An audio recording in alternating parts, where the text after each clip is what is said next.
ایک بات آپ کی جودھ پور والوں توجہ چاہتا ہوں، آج پورے ہندوستان کے اندر یہ کہا جا رہا ہے ہمارے گھر کیوں توڑے جا رہے ہیں، ہمارے گھر کیوں اجاڑے جا رہے ہیں۔ آپ سے ایک بات عرض کرنا چاہتا ہوں، جو اجاڑ رہے ہیں وہ ظالم ہے، ہم ان ظالموں کے ساتھ نہیں، لیکن 1450 سال پہلے اشارہ دے دیا گیا تھا، جب تم سود کے دھندے کرو گے، جب تمہارے اندر زنا اور شراب اور موسیقی عام ہو جائے گی، تمہارے گھر اجاڑ دیے جائیں گے، تمہارے گھروں کو ڈھا دیا جائے گا۔ اللہ اکبر۔ الحمدللہ رب العالمین باللہ والیوم الآخر یعادون من حاد اللہ ورسولہ ولو كانوا آباءهم أو أبناءهم أو إخوانهم أو عشيرتهم أولئك كتب في قلوبهم الإيمان وأيدهم بروح منه ويدخلهم جنات تجري من تحتها الأنهار خالدين فيها رضي الله عنهم ورضوا عنه أولئك حزب الله الا ان حزب اللہ هم المفلحون۔ نعمتیں بانٹتا جس سمت وہ ذیشان گیا، نعمتیں بانٹتا جس سمت وہ ذیشان گیا، ساتھ ہی منشی رحمت کا پلمدان گیا، لے خبر جلد کے غیروں کی طرف دھیان گیا، میرے مولا میرے آقا تیرے قربان گیا، دل ہے وہ دل جو تیری یاد سے معمور رہا، سر ہے وہ سر جو تیرے قدموں پہ قربان گیا، آہ وہ آنکھ کے ناکام تمنا ہی رہی، ہائے وہ دل جو تیرے در سے پر ارمان گیا، اور انہیں جانا انہیں مانا نہ رکھا غیر سے کام، انہیں جانا انہیں مانا نہ رکھا غیر سے کام، للہ الحمد میں دنیا سے مسلمان گیا۔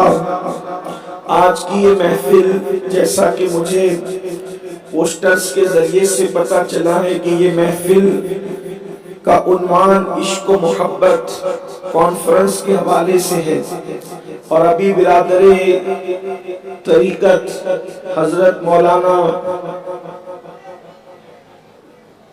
ساجد حسین رضوی صاحب نے اعلان فرمایا کہ کئی عناوین کے حوالے سے مجھے پابند کیا گیا ہے، میں نے ان سارے عناوین کے حوالے سے سورہ مجادلہ کی آخری آیتوں کی تلاوت کرنے کا شرف حاصل کیا ہے۔ اللہ تبارک و تعالی اس کے متعلق مجھے حق کہنے اور آپ سب کو حق سن کر اس پر عمل کرنے اور اسے عام کرنے کی توفیق عطا فرمائے۔ یہ ماہ مبارک فخر زمین و زمن، سرمایہ اہل سنن، آیات من آیات اللہ، کنز الکرامت، جبل الاستقامت، مجدد میت ماضیہ، امام اہل سنت امام احمد رضا خان محدث بریلوی رحمت اللہ تعالی علیہ کے عرس سراپا قدس کے حوالے سے متعارف ہے۔ سو امام احمد رضا کو دنیا کا ہر انسان جانتا ہے، یعنی اگر یہ کہوں کہ صرف اہل سنت جانتے ہیں تو یہ بات بہت کمزور سی ہوگی، بلکہ امام احمد رضا کو ہر مکتبہ فکر کا انسان جانتا ہے، چاہے ان کے اچھے تعارف کے حوالے سے جانتا ہو، چاہے ان کے غلط پروپیگنڈے ان کے بارے میں جو کیے گئے اس کے حوالے سے جانتا ہو، لیکن جانتے امام اہل سنت کو سب ہے۔ امام احمد رضا کے بارے میں ہمارے ماہرہ مطہرہ کے مشائخ فرماتے ہیں کہ وہ ہماری محفلوں کا نمک ہے، اور بالخصوص موجودہ شیوخ کے اندر حضور رفیق ملت سیدی نجیب حیدر میاں صاحب کی بلا سے میں نے سنا کئی مرتبہ انہوں نے فرمایا کہ اعلیٰ حضرت ہماری محفلوں کا نمک ہے، یعنی جس طریقے سے کھانے میں اگر نمک نہ ملایا جائے تو کھانا مزیدار معلوم نہیں ہوتا، یعنی ساری ڈشیں اس میں ڈال دی جائیں، سارے مسالے ڈال دیے جائیں تو کھانے میں لذت نہیں آتی۔ تو وہ لوگ کہتے ہیں مشائخ ماہرہ اپنے مخصوص لب و لہجے میں کہ جب تک ہم اپنی محفلوں میں ذکر امام احمد رضا نہیں کر لیتے اس وقت تک ہمیں مزہ نہیں آتا۔ آخر یہ مقبولیت کیوں ہے؟ امام اہل سنت امام احمد رضا محدث بریلی کی مقبولیت کیوں ہے؟ کیوں آپ کو اللہ نے اتنی مقبولیت عطا فرمائی ہے؟ اس کی سب سے بڑی وجہ میں جو سمجھ سکا ہوں وہ یہ ہے کہ امام اہل سنت اس صدی کے اندر اور اس دور کے اندر پیدا ہوئے جبکہ ایک تبدیلی کا دور تھا، ایک انقلاب کا دور تھا، عالمی سطح پر دنیا تبدیل ہونے والی تھی، عالمی سطح پر دنیا کے اندر ایک بدلاؤ آنے والا تھا۔ مثال کے طور پر خلافت عثمانیہ کے خاتمے کے تانے بانے بنے جا چکے تھے، ہندوستان پر قبضہ کرنے کے منصوبے بن چکے تھے، اسی طریقے سے حجاز مقدس سے فکر عرب کا خاتمہ کر کے فرنگی تخیلات دینے کے مکمل پلان بن چکے تھے۔ اس وقت اس دور میں 1856 کے اندر سیدی اعلیٰ حضرت امام احمد رضا خان محدث بریلی 1272 میں جو ہے وہ دنیا میں تشریف لاتے ہیں۔ امام اہل سنت کی آمد جو ہے ایسے وقت میں ہوتی ہے کہ جب ہندوستان میں بلکہ ہندوستان ہی نہیں دنیا کے بیشتر ممالک کے اندر فرنگیوں کا قبضہ ہو چکا تھا، ہو رہا تھا اور ایک عجیب ہمہ ہمی کا ماحول تھا، اور انگریز کو اپنی حکومت کو قائم رکھنے کے لیے کرنا یہ تھا کہ ان لوگوں کو مسلمانوں کو لڑا کر کے آپس میں انتشار اور افتراق پیدا کر کے لوگوں کے درمیان حکومت کرنا تھا۔ صرف مسلمان ہی نہیں بلکہ دنیا کے ہر انسان کو انہوں نے لڑانا تھا، ڈیوائیڈ کرنا تھا اور حکومت کرنا تھا۔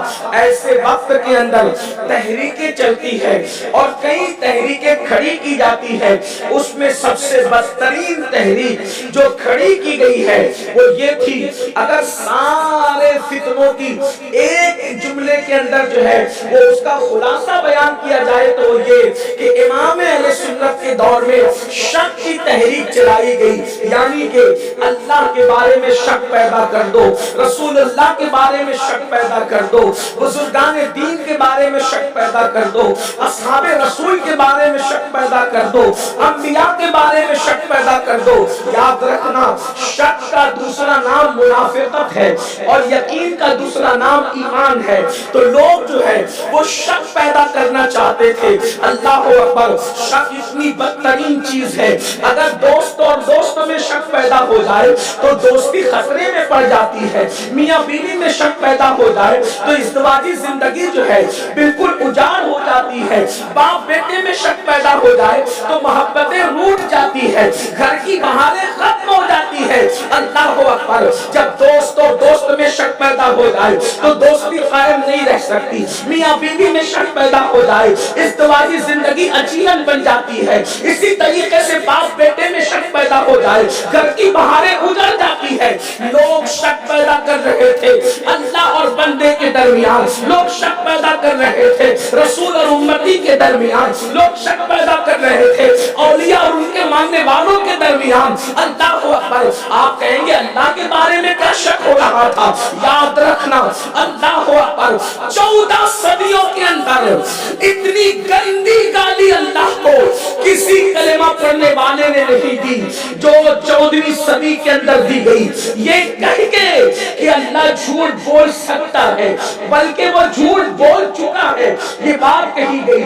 ہندوستان کی سرزمین پر اگر ہم نہ رکھتے اور پاس پڑوس کے لوگوں کے سننے کا خوف نہ ہوتا تو ہم بتاتے کہ کس قدر یہ گندی گالی ہے۔ آپ اندازہ کریں، پیر جھوٹ بولے تو معتبر نہیں رہتا، باپ جھوٹ بولے تو معتبر نہیں رہتا، دوست جھوٹ بولے تو معتبر نہیں رہتا۔ اللہ اکبر، عقل کے غلاموں نے اللہ تک کو جھوٹا قرار دیا، اور یہ بات چھپی ہوئی نہیں ہے، براہین قاطعہ اس پر جو ہے وہ شاہد ہے، اس میں لکھا ہوا ہے، اسی طریقے سے فتاوی رشیدیہ میں بھی لکھا ہوا ہے۔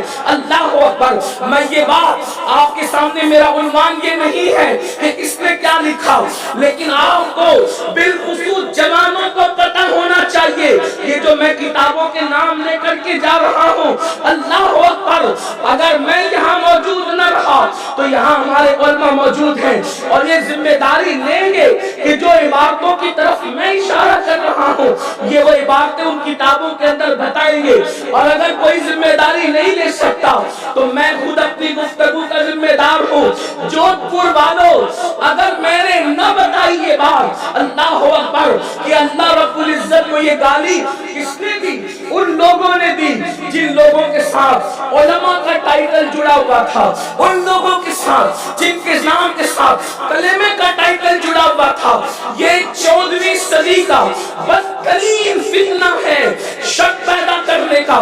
اب آپ مجھے بتائیں، جب اللہ ہی پر جھوٹ کا الزام رکھ دیا گیا تو پھر سچے کی توقع انسان کس سے کر سکتا؟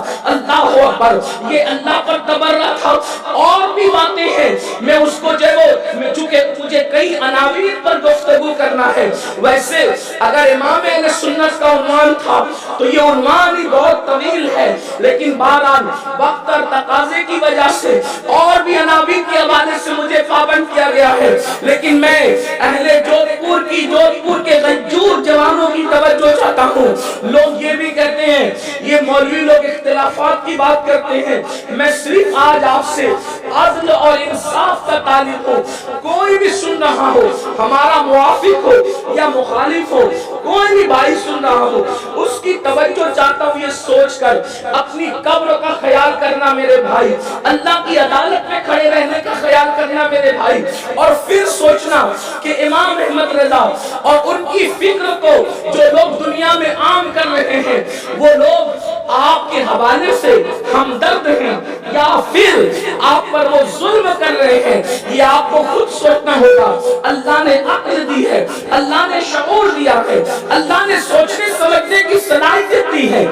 اللہ اکبر، اللہ کو ایسی گالی دی گئی، اگر دوسرے مذاہب والوں کے سننے کا خوف نہ ہوتا تو میں اس پر مزید اللہ کو جو گالیاں کلمہ پڑھنے والوں کی طرف سے دی گئی ہے نام نہاد، ان کا ذکر بھی کرتا، اس کی تفصیل بھی بیان کرتا، لیکن مجھے اس کا احساس بھی ہے کہ کہیں پڑوسی سن کر کے اس کا مس یوز نہ کر لیں، کیونکہ ہمیں اوروں کا بھی خیال ہوتا ہے۔ میرے آقا الصلوۃ والتسلیم کے پیارے دیوانوں، جب تک کہ کیمرے نہیں تھے لوگ کہتے تھے دیواروں کے کان ہوتے ہیں، جب سے کیمروں کا سسٹم آیا ہے ہم یہ کہتے ہیں دیواروں کو اب کان بھی ہوتے ہیں، دیواروں کی آنکھیں بھی ہوتی ہے، اس لیے ہمیں بہت سوچ سمجھ کر گفتگو کرنا ہے، کہیں ایسا نہ ہو کہ ایک دیوار محفوظ کرنے جائے دوسری ہی ٹوٹ جائے، اس کا بھی خیال کرنا ہے۔ تو اللہ پاک کو گالی دی گئی، رسول اللہ کو گالی دی گئی، حضور علیہ السلام کو کیا گالی دی گئی؟ یہ کہا گیا، تقویۃ الایمان کا مصنف کہتا ہے کہ وہ تو مر کر کے مٹی میں مل چکے ہیں معاذ اللہ۔ اللہ اکبر، آپ اندازہ فرمائیں، آپ غور فرمائیں، اور بھی اس سے بڑھ کر کے کیسی کیسی گندی گالیاں اللہ کے رسول علیہ السلام کو دی گئی۔ اب ایک انسان جب سنے گا کہ وہ مر کے مٹی میں مل چکے ہیں، ختم ہو چکے ہیں، تو پھر کلمہ پڑھنے والا آخر آس کس سے لگائے، امید کس سے لگائے، توجہ کس کی طرف کرے، خیال کس کی طرف کرے؟ حضور علیہ السلام کو موت آئی، ہمارا یہ عقیدہ اہل سنت کا ضرور ہے، لیکن کسی بھی نبی کی موت کو ہم عام انسان کی موت کی طرح نہیں سمجھتے، بلکہ ہم یہ کہتے ہیں انبیاء کو موت آئی ہے مگر ایک آن کے لیے آئی ہے، اس کے بعد اللہ نے ہمیشہ کے لیے انہیں حیات ابدی اور سلامتی عطا فرما دیا ہے۔ لیکن بہرحال انبیاء کے بارے میں اور خاص طور پر سید الانبیاء جانے مسیح کے بارے میں یہ بات کہی گئی، مر کر مٹی میں مل گئے، وہ تو کچھ بھی نہیں کر سکتے، اتنے مجبور ہیں کہ وہ اپنی بیٹی کی تک شفاعت نہیں کر سکتے، یہ باتیں لکھی گئی ہے، اتنے مجبور ہیں، اتنے لا علم ہیں کہ ان کو خود خبر نہیں ہے کہ قیامت کے دن ان کے ساتھ کیا کیا جائے گا۔ یہ تمہیدی گفتگو آپ توجہ سے سنیں، اور پھر آپ کو پتہ ہونا چاہیے کہ جس بند قلندر کو احمد رضا کہتے ہیں اس کے احسانات ہم پر کتنے ہیں۔ میری قوم کے جوانوں یاد رکھو، اگر کوئی نوکری گرا کر کے ہمارے بچوں کی روٹی روزی کا انتظام کرے، ہم پوری زندگی اس کے احسان تلے دبے رہتے ہیں، اس کے احسان کو ہم کیوں نہ سلام کریں؟ جس نے روٹی روزی کا انتظام نہیں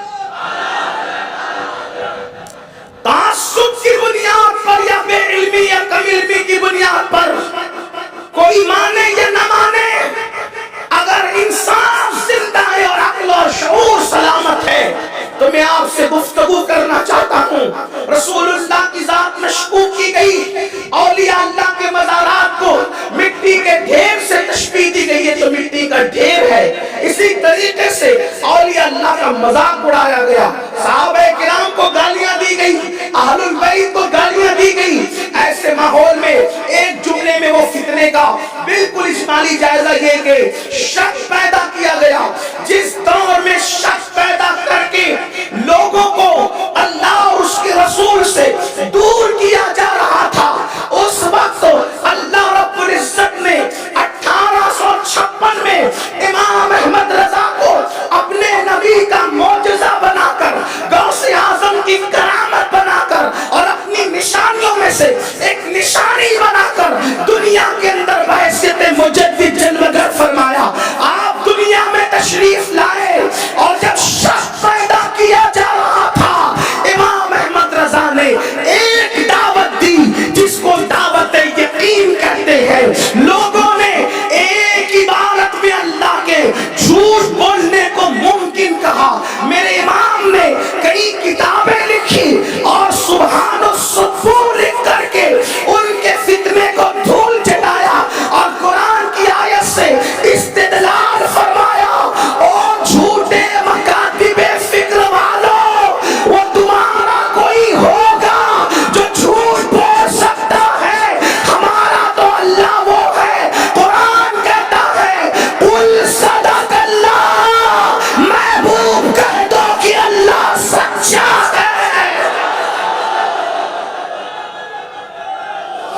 نعرہ تکبیر، نعرہ رسالت، عظمت الوہیت، مسلک اعلی حضرت، نعرہ تکبیر، سبحان اللہ۔ اللہ سچائی قرآن کہہ رہا ہے، اور جب قرآن کہہ چکا کہ اللہ سچا ہے، اللہ نے کہا اللہ سچا ہے، تو ملا کچھ بھی کہتا رہے، ملا کی نہیں مانی جائے گی، اللہ کی مانی جائے گی۔ سبحان اللہ، واہ ماشاءاللہ، بہت خوب، بہت خوب۔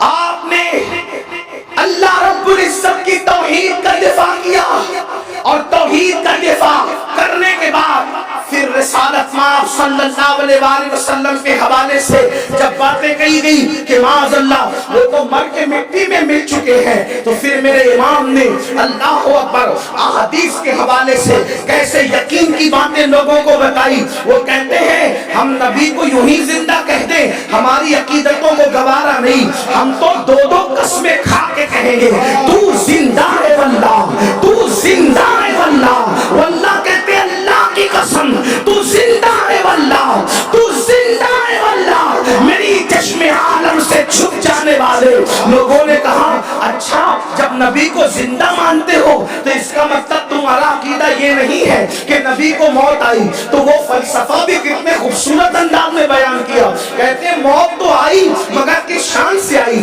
جواب دیتے ہیں انبیاء کو بھی اجل آنی ہے، انبیاء کو بھی اجل آنی ہے۔ آپ ہندی جانتے ہیں، تھوڑا اس کو آسان کیے دیتا ہوں طالب علم ہونے کی حیثیت سے۔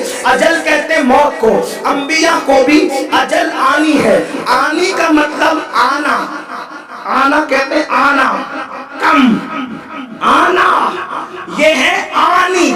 انبیاء کو بھی اجل آنی ہے، یعنی آنے والی ہے۔ یہاں آنی سے مراد آنے والی ہے، آنی آنے کو کہتے ہیں۔ اور ایک آنی سیکنڈ کو، ساعت کو، لمحے کو کہتے ہیں۔ ایک شعر میں دو آنی بیان کیا لیکن دونوں آنی کے الگ الگ معنی بیان کیے۔ کیا کہتے ہیں؟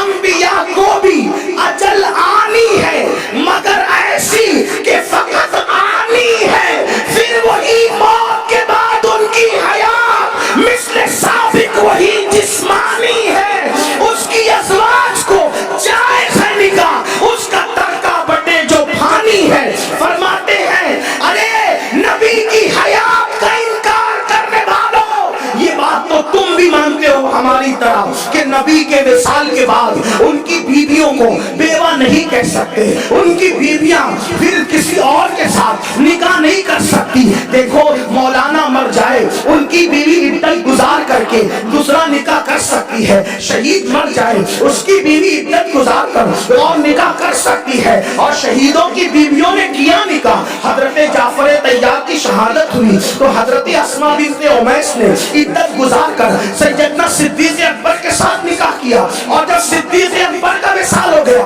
دیکھو کتنی خوبصورت مثال سامنے آ گئی، شہید گئے تو بیوی نے نکاح کیا۔ صدیق کا مرتبہ شہید سے بڑھ کر کے ہے، صدیق گئے تو بھی نکاح کیا ان کی بیوی نے۔ کس سے نکاح کیا؟ دیکھو شہید جعفر طیار کی بیوہ صدیق اکبر سے نکاح کر رہی ہے۔ کون؟ صدیق اکبر، امت میں سب سے بڑا ولی، امت کا سب سے بڑا ولی، افضل البشر بعد الانبیاء بالتحقیق، نبی کا پہلا جانشین، حضور کی ظاہری حیات میں صحابہ کی امامت نبی کے مصلی پر کھڑے ہو کر کرانے والے شخصیت کو ابو بکر صدیق کہتے ہیں، جس کے لیے ہمارے محدث اعظم کے چوشنی اپنا عقیدہ سیدوں کا اور اہل سنت کا یوں ظاہر کرتے ہیں، مرتبہ حضرت صدیق کا یہ ہے سید، ہر فضیلت کے وہ جامع ہے نبوت کے سوا۔ سبحان اللہ، سبحان اللہ، نعرہ تکبیر، نعرہ رسالت، افضل البشر، سبحان اللہ، سبحان اللہ۔ شہید کی بیوہ نے نکاح صدیق کے ساتھ کیا، لیکن جب صدیق کا وصال ہو گیا تو وہی اسماء بنت امیس عدت گزارنے کے بعد مولائے کائنات کے ساتھ نکاح کرتی ہے۔ کیا خاتون ہے یہ مقدس خاتون، کیا تقدیر ہے، کیسی بڑی بڑی ہستیوں کے ساتھ ان کا نکاح ہوا ہے۔ ایک تو جعفر طیار جو فرشتوں کے ساتھ اڑتے ہیں ان کی بیوہ ہوئی، اس کے بعد افضل البشر بعد الانبیاء صدیق اکبر کی کے ساتھ نکاح ہوا، ان کی بیوہ ہوئی، اور ان کی بیوہ ہونے کے بعد پھر ان کا نکاح مولا علی کے ساتھ ہوا۔ یعنی کیسے بڑے بڑے ہستیوں کے نکاح میں یہ خاتون آئی۔ اس سے ایک مسئلہ یہ بھی پتا چلا کہ شوہر کی موت کے بعد دوسرا نکاح کرنا یہ شرافت کے خلاف نہیں ہے۔ جو عورتیں آج کہتی ہیں نا کہ شوہر کا جوانی میں انتقال ہو گیا میں اس کے نام پہ بیٹھی رہوں گی، یہ کون سی بات ہے کہ ہم دوسرا نکاح کریں؟ دوسرا نکاح شرافت کے خلاف ہے۔ میں نے کہا آج کی کوئی عورت اسماء بنت امیس کے قدموں کی دھول کے برابر بھی شرافت نہیں پا سکتی۔ جب اس خاتون نے بیوہ ہونے کے بعد نکاح کیا، اس کا مطلب یہ ہے کہ یہ شرافت کے خلاف نہیں ہے، بلکہ ایک بات معذرت کے ساتھ کہتا ہوں، ارے جوان شوہر کے انتقال کے بعد اس کے نام پہ گھر بیٹھ کر اوروں کو باپ کی نگاہ سے دیکھنے کا موقع دینے سے بہتر ہے کہ کسی کے نام کا گھونگھٹ سر پہ ڈال کر اپنی آبرو کی حفاظت کرنی جائے۔ واہ واہ، سبحان اللہ، یہ سب سے بڑی شرافت ہے۔ اسلام ظاہر کی بات نہیں کرتا، اللہ رب العزت تو ہمیں حق بات بولنے کا حکم دیتا ہے۔ تو عرض یہ کر رہا تھا، شہید کی بیوہ نے نکاح کیا صدیق کے ساتھ، صدیق کا وصال ہوا تو پھر مولا علی کے نکاح میں آئی۔ مطلب صدیق بھی دنیا سے چلا جائے، نبیوں کے بعد مرتبہ کس کا ہے؟ قرآن ترتیب بیان کرتے ہیں، انعم اللہ علیہم من النبیین والصدیقین والشہداء والصالحین۔ اب جو خلافت کی ترتیب الٹنا چاہتے ہیں وہ ابو بکر کو صدیق بھی مانتے ہیں، اور پھر کہتے ہیں نہیں تھوڑی سی ترتیب الٹنی چاہیے کیونکہ دور جدید ہے۔ ہم کہتے ہیں جدید دور کے حوالے سے لوگوں کے نظریات بدلتے ہیں، اہل سنت کے نظریات نہیں بدلتے۔ دور کوئی بھی ہو، جو بولی رسول اللہ کے دور میں بولی گئی تھی اس وقت بھی وہی بولی جائے گی، اور انشاءاللہ قیامت تک وہی بولی جائے گی جو قرآن بول رہا ہے۔ انبیاء کے بعد صدیقین کا مرتبہ ہے، اور ابو بکر صرف صدیق نہیں ہے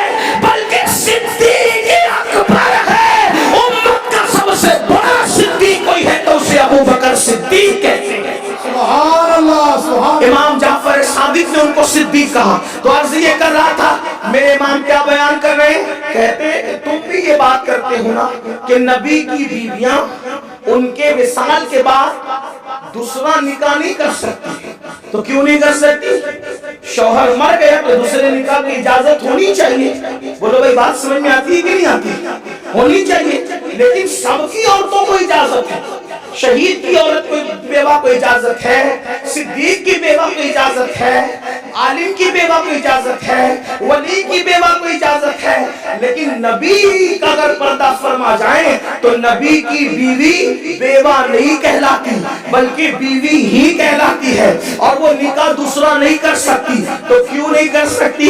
جب سب کی کر سکتی ہے تو نبی کی کیوں نہیں کر سکتی؟ اس لیے کہ اللہ کے رسول نے فرمایا فَنَبِيُّ اللَّهِ حَيٌّ، اللہ کا نبی زندہ ہے۔ اور اگر حدیث دانی کا دعویٰ کرنے والے لوگ موجود ہیں تو میں ان کو ابو داؤد کے حوالے سے عرض کروں، یہ حدیث سیاہ ستہ میں سے سنن ابو داؤد میں موجود ہے۔ اللہ کے رسول نے فرمایا ان اللہ تعالی حرم علی الارض ان تاکل اجساد الانبیاء فنبی اللہ حی فنبی اللہ حی فنبی اللہ حی یرزق۔ اللہ کے رسول علیہ السلام نے فرمایا بے شک استقبال معدن الجود والکرم والہ الکرام وابنہ الکریم وامتہ الکریمہ یا اکرم الاکرمین وبارک وسلم صلاۃ و سلام علیک یا جد الحسن والحسین۔ الحمدللہ ہماری محفل کی جان، محفل کی شان، محفل کے روح رواں اور ہمارے اسلاف کی یادگار، یادگار اسلاف، بقیت السلف، سرمایہ اہل سنت حضرت پیر سید غلام حسین باپو قادری گیلانی مدظ اللہ العالی، جن کا راجستھان کی اور گجرات کی سنیت پر ایک عظیم احسان ہے۔ انشاءاللہ تبارک و تعالی جب تک چاند سورج نکلتے اور ڈوبتے رہیں گے انشاءاللہ راجستھان اور گجرات کے سنی انشاءاللہ پیر باپو سید غلام حسین کے احسانات کو کبھی فراموش نہیں کریں گے۔ اللہ تعالیٰ اس مرد کلندر کو صحت سلامتی کے ساتھ عمر نوح نصیب فرمائے۔ ایک بار حالانکہ طبیعت کی علالت کے بعد بھی حضرت تشریف لائے، حضرت کے لیے دعا کریں اللہ حضرت کو شفا عطا فرمائے۔ ایک بار پھر درود شریف پڑھیں، بات میں آگے عرض کرتا ہوں۔ عاشقوں کی محفل ہے، ذرا یہاں سے وہاں تک سب درود شریف پڑھیں گے۔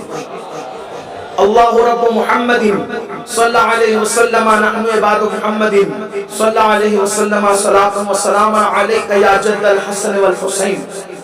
تو عرض یہ کر رہا تھا کہ انبیاء کرام کی ازواج ان کے پردہ فرمانے کے بعد دوسرا نکاح نہیں کر سکتی۔ کیوں؟ کیونکہ انبیاء زندہ ہیں۔ اور ابو داؤد شریف کی حدیث جیسا کہ آپ کے سامنے بھی پڑھی گئی، ان اللہ تعالی حرم علی الارض، بے شک اللہ نے حرام کیا زمین پر کہ وہ نبیوں کے جسموں کو کھائیں۔ فنبی اللہ حی، اللہ کا نبی زندہ ہے، یرزق، اور اسے روزی دی جاتی ہے۔ تو یہ فنبی اللہ حی کو سامنے رکھتے ہوئے میرے امام کہتے ہیں تو زندہ ہے واللہ، تو زندہ ہے واللہ، میری چشم عالم سے چھپ جانے والے تو نبی زندہ ہیں، اس لیے ان کی ازواج دوسرا نکاح نہیں کر سکتی۔ ایک دلیل یہ بھی ہے تو جو نبی کو مردہ بھی کہتے ہیں اور نبی کی بیویوں کو بیویاں بھی کہتے ہیں تو ان سے کہنا یہ ہے یا تو مردہ کہنا چھوڑ دیا جائے یا تو پھر بیویاں کہنا چھوڑ دیا جائے، یا تو بیویاں ہوگی یا تو بیوہ ہوگی۔ جس کا شوہر مر جائے وہ بیوہ ہے اور جس کا شوہر زندہ ہے پھر وہ بیوی ہے۔ آج تک امت میں کسی نے نبی کی 5 ازواج کو بیوہ نہیں لکھا نہ بیوہ کہا۔ تو میرے امام کہتے ہیں انبیاء کو بھی اجل آنی ہے مگر ایسی کہ فقط آنی ہے، پھر وہی موت کے بعد ان کی حیات مثل ثابت وہی جسمانی ہے۔ اس کی ازواج کو جائز نکاح، اس کا ترکہ بٹے جو فانی ہے۔ اس طرح یقین کی بات میرے امام نے کی۔ جس وقت بات کہی گئی اللہ کے رسول کیا دفع کر سکتے ہیں بلاؤں کو، بلاؤں کو دفع کر سکتے ہیں تو اس وقت آپ نے الامن والعلا یہ پوری کتاب سینکڑوں صفحات پر لکھی، اور اس کے بعد آپ نے بتایا کفر سے بڑھ کر کے اور کون سی بلا ہو سکتی ہے۔ توجہ فرمائے، آج بھی اگر لوگوں کو نور ہدایت نصیب ہو رہا ہے تو یہ مصطفیٰ جان رحمت کے فیضان نظر سے، فیضان کرم سے ہے۔ تو لوگ کہتے ہیں کیا وہ بلا دفع کر سکتے ہیں؟ ارے نادان، کفر سے بڑی بلا اور کیا ہو سکتی ہے؟ جو کفر جیسی بلا کو دفع کر دے، اس سے بڑا دافع بلا کون ہو سکتا ہے؟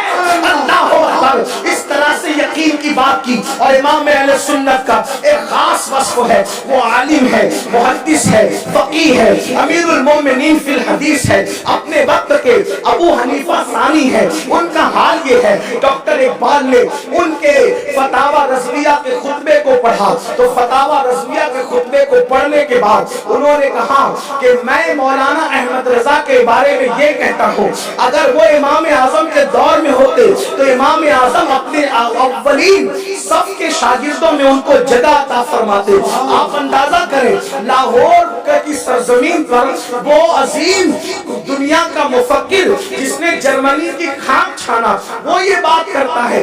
اس کے بعد اور بھی لوگوں نے، مولوی عبدالکریم پاریخ جو بالکل ماضی قریب کا بڑا عظیم مفسر گزرا ہے، انہوں نے لکھا اپنے مقالے کے اندر کہ کنز الایمان میں بعض آیتوں کا ترجمہ مولانا احمد رضا صاحب نے، انہوں نے مولانا احمد رضا لکھا، اس لیے میں اسی کو نقل کر رہا ہوں۔ مولانا عبدالکریم پاریخ لکھتے ہیں کیا کہ وہ کنز الایمان میں بعض آیتوں کا ترجمہ مولانا احمد رضا نے اتنے خوبصورت اور جچے تلے الفاظ میں کیا ہے کہ مجھے یوں لگتا ہے کہ اگر قرآن عربی کی بجائے اردو زبان میں نازل ہوتا تو اس کی شکل وہی ہوتی جو مولانا نے ترجمہ کیا ہے۔ عبدالکریم پاریخ نے یہ بات کہی ہے، ہم ذمہ دار نہیں، ہم صرف نقل کر رہے ہیں۔ اللہ اکبر، اندازہ فرمائے۔ اور اگر ایک بات آپ کو کہوں بس ترجمے کے حوالے سے تو بات بس کروں، اہل علم موجود ہے، دیکھو کس طرح شان الوہیت، شان رسالت کا دفاع کیا۔ لوگوں نے قرآن کی آیت کا ترجمہ کیا، ترجمے بہت ہیں، ہم یہ نہیں کہتے سب غلط ہے، لیکن یہ ضرور کہیں گے صحیح ترین ترجمہ کنز الایمان ہے اردو زبان کا، آیت قرآن کی۔ مکروا ومکر اللہ واللہ خیر الماکرین، کسی نے ترجمہ کیا اور انہوں نے مکر کیا تو اللہ نے بھی ان کے ساتھ مکر کیا، اور اللہ بہت بڑا مکر کرنے والا ہے۔ پھر اس کے بعد کسی نے ترجمہ کیا اور انہوں نے مکر کیا تو اللہ نے بھی ان کے ساتھ چال چلی، اور اللہ بہت بڑی چال چلنے والا ہے۔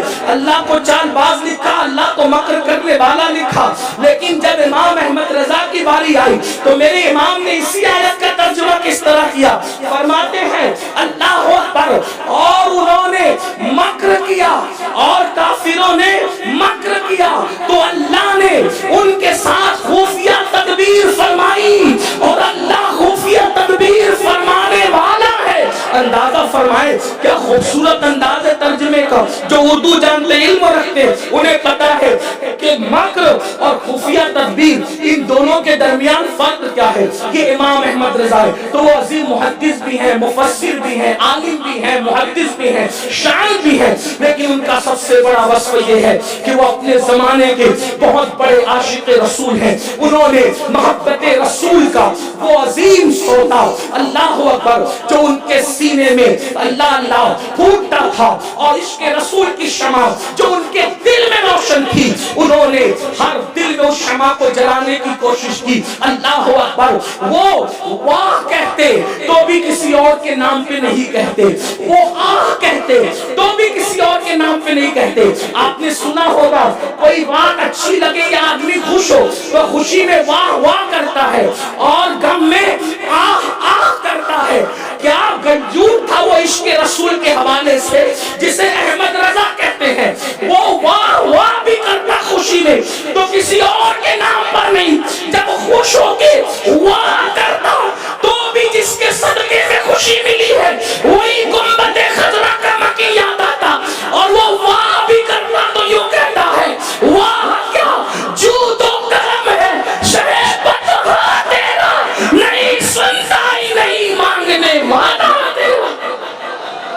نعرہ تکبیر، نعرہ رسالت،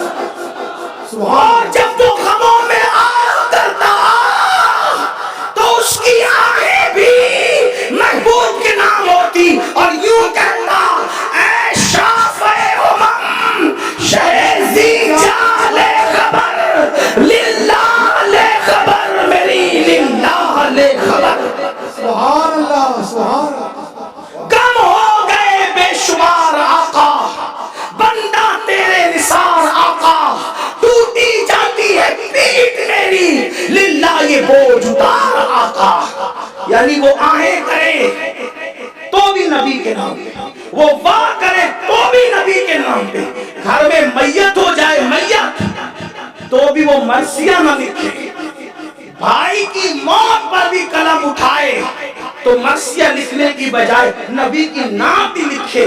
اور کیا بڑے مزے میں نعت لکھتے ہیں، کہتے ہیں اور بڑے خوبصورت لب و لہجے میں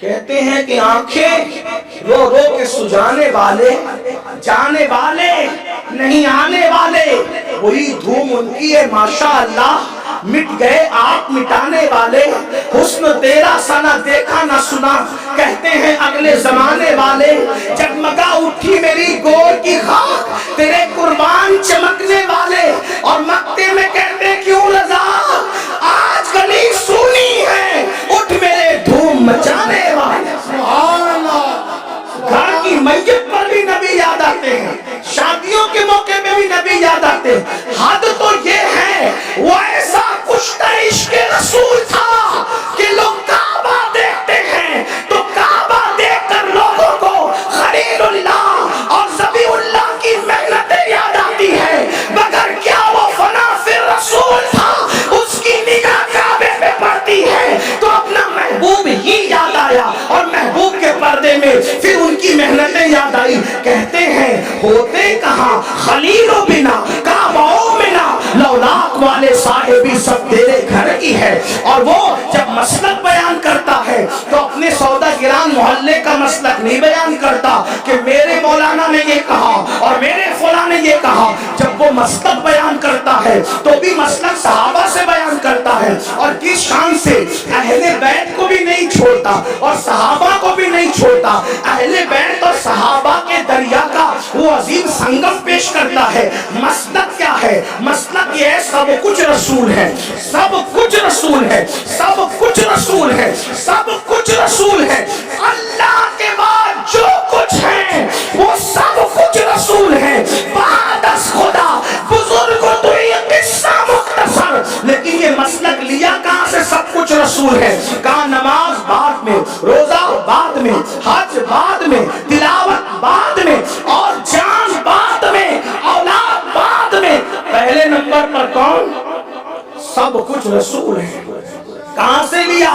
تو مسلک دیکھو کہاں سے لاتے ہیں، کہتے مولا علی نے واری تیری نیند پر نماز، وہ بھی اثر جو سب سے اعلیٰ خطر کی ہے، صدیق بن کے غار میں جان ان پہ دے چکے، اور حفظ جان و جان فروز و غرر کی ہے، اور تو نے ان کو جان انہیں پھیر دی نماز، اور تو نے ان کو جان انہیں پھیر دی نماز، پر وہ تو کر چکے تھے جو کرنی بشر کی ہے۔ علی نے عصر کی نماز نبی کی نیند پہ قربان کی، صدیق نے جان قربان کی، لیکن یا رسول اللہ آپ کسی کا احسان کب رکھتے؟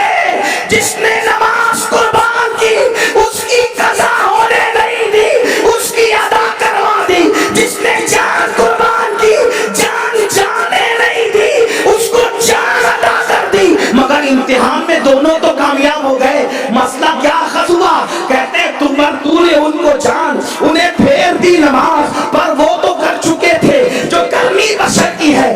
اب مسلک اہل سنت اس سے نکلتا ہے، ثابت ہوا کہ جملہ فرائض فروغ ہے، اصل اصول بندگی استاد ور کی ہے۔ سبحان اللہ، سبحان اللہ۔ یہ امام احمد رضا ہے، علم حدیث پر جو گفتگو کرے اس جیسا محدث 14ویں صدی میں نظر نہیں آتا، فقہ پر کلام کرے اس جیسا فقیہ نظر نہیں آتا۔ میں ان پہ کیا گفتگو کروں، وقت جو ہے مجھے دندامنی کی شکایت کرتے ہوئے اپنی طرف کھینچتا ہے، اور 1 گھنٹے کا وقت میرا پورا ہوتا ہے، لیکن بات سمجھتے ہوئے ایک بات عرض کر کے اگلے عنوان کی طرف بڑھتے ہیں۔ ایک بات آپ سے کہوں، وہ کیسا کشتہ عشق رسول تھا۔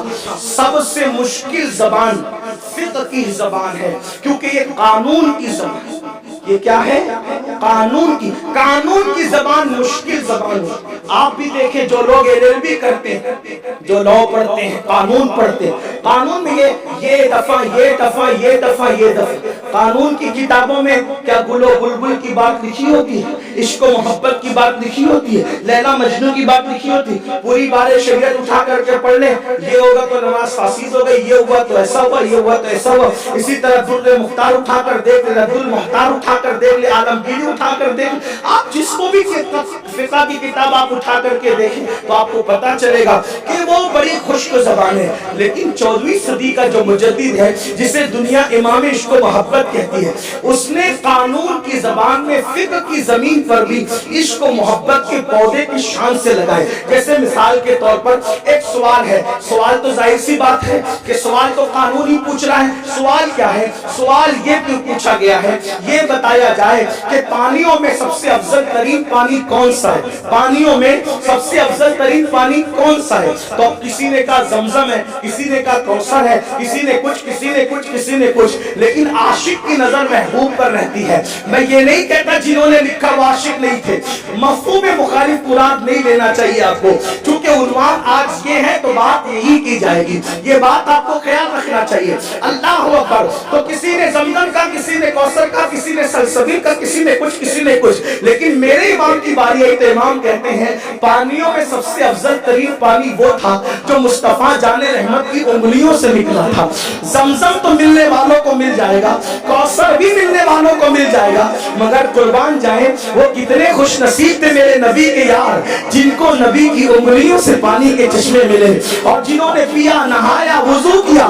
افسوس اب وہ مقدر کہاں سے لائے؟ وہ مقدر کہاں سے لائے؟ تو سب سے افضل ترین پانی کون سا؟ جو رسول اللہ کی انگلیوں سے نکلا۔ اس سے شان بھی میرے نبی کی پتہ چلی۔ جب قوم موسیٰ پیاسی ہوتی ہے تو پتھر پہ عصا مار کر کے پانی کے چشمے جاری کیے جاتے ہیں، اور جب اصحاب مصطفیٰ پیاسے ہوتے ہیں تو نہ پتھر کی ضرورت ہے نہ عصا کی ضرورت ہے، انگلیوں سے پانی کے چشمے جاری ہو جاتے ہیں۔ اسی لیے کہتے ہیں انگلیاں ہیں فیض پر، ٹوٹے پیاسے جھوٹ کر ندیاں پنجاب رحمت کی ہے جاری۔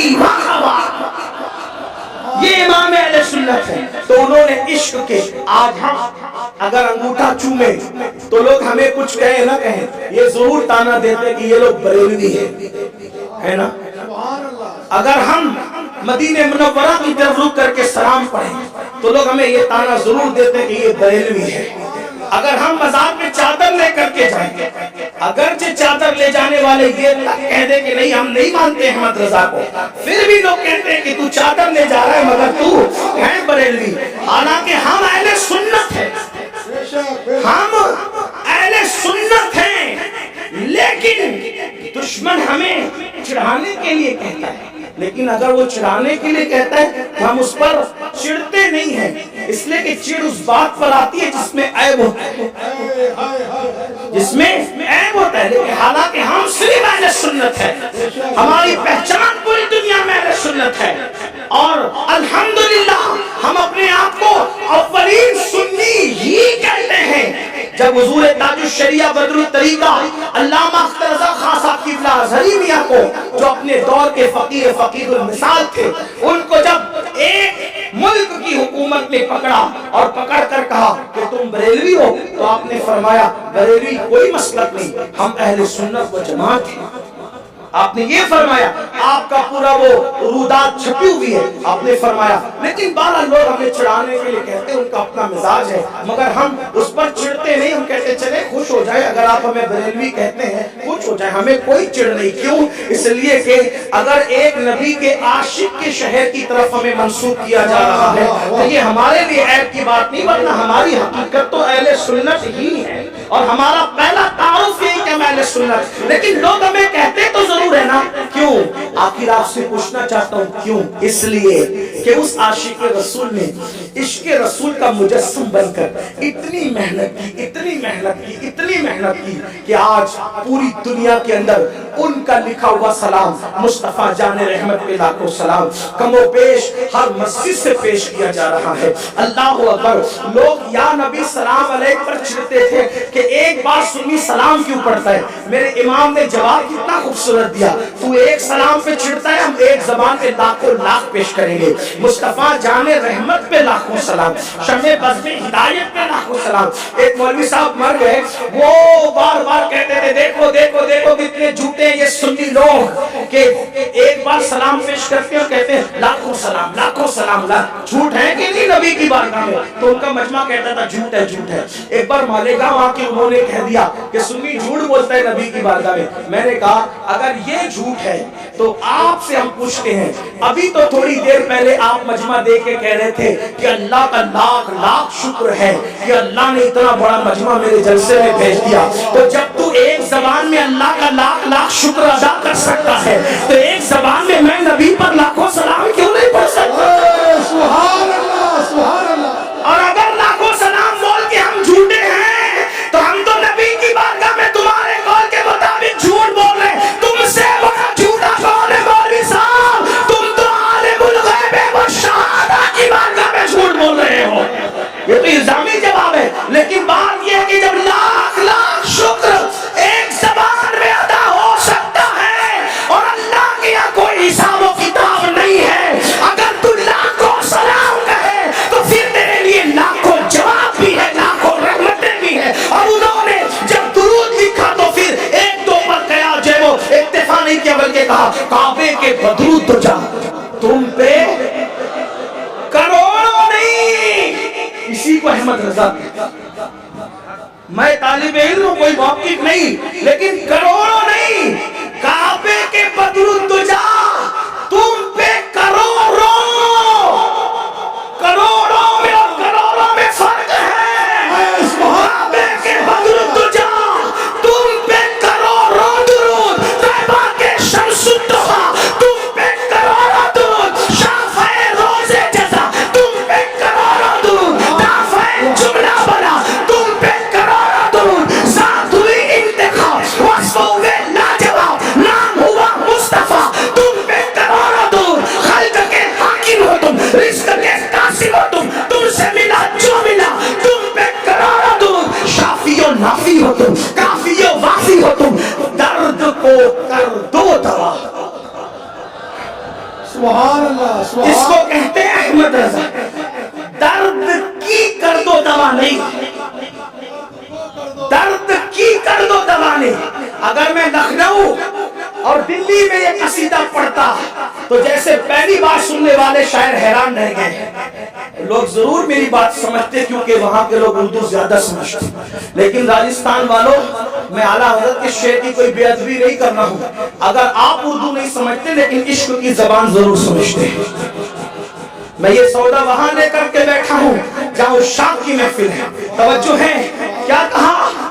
درد کی کر دو دوا نہیں، کیونکہ اگر درد کی دوا کی جائے تو کبھی شفا ملتی ہے کبھی نہیں ملتی۔ بے شمار درد کی دوا ہوتی ہے کہ نہیں ہوتی ہے کہ نہیں ہوتی ہے کہ نہیں ہوتی؟ آپ نے دوا لی بیماری بڑھ گئی، صحیح ہے، کبھی شفا نہیں ہوئی، لیکن احمد رضا کا اپنے نبی پہ یقین کتنا ہے؟ کیا کہتے ہیں؟ درد کی کر دو دوا، درد کو یا رسول اللہ آپ تو ایسے شافی و نافع ہو، آپ کو دوا کی ضرورت نہیں ہے، آپ میرے درد کو خود ہی دوا بنا دیجئے۔ جب درد دوا بن جائے گا تو درد رہے گا کہاں؟ جب زہر خود تریاک ہو گیا تو اس سے مرے گا کوئی کیسے؟ وہ کہتے شافی ہو نافی ہو تم، کافی ہو وافی ہو تم، درد کو کر دو دوا تم پہ کروڑوں درود۔ اور ایک مقام پر کہتے ہیں اللہ اللہ جب لوگ ستاتے کہتے ایک طرف آدائے دی ایک طرف ہے حاسدی، بندہ ہے تنہا شاہ تم پہ کروڑوں درود۔ اور پھر سب کہتے ہوئے کہتے ہیں اس پر کچھ نہیں چاہیے، کہتے جو کچھ کیا ہے اس سے ایک چیز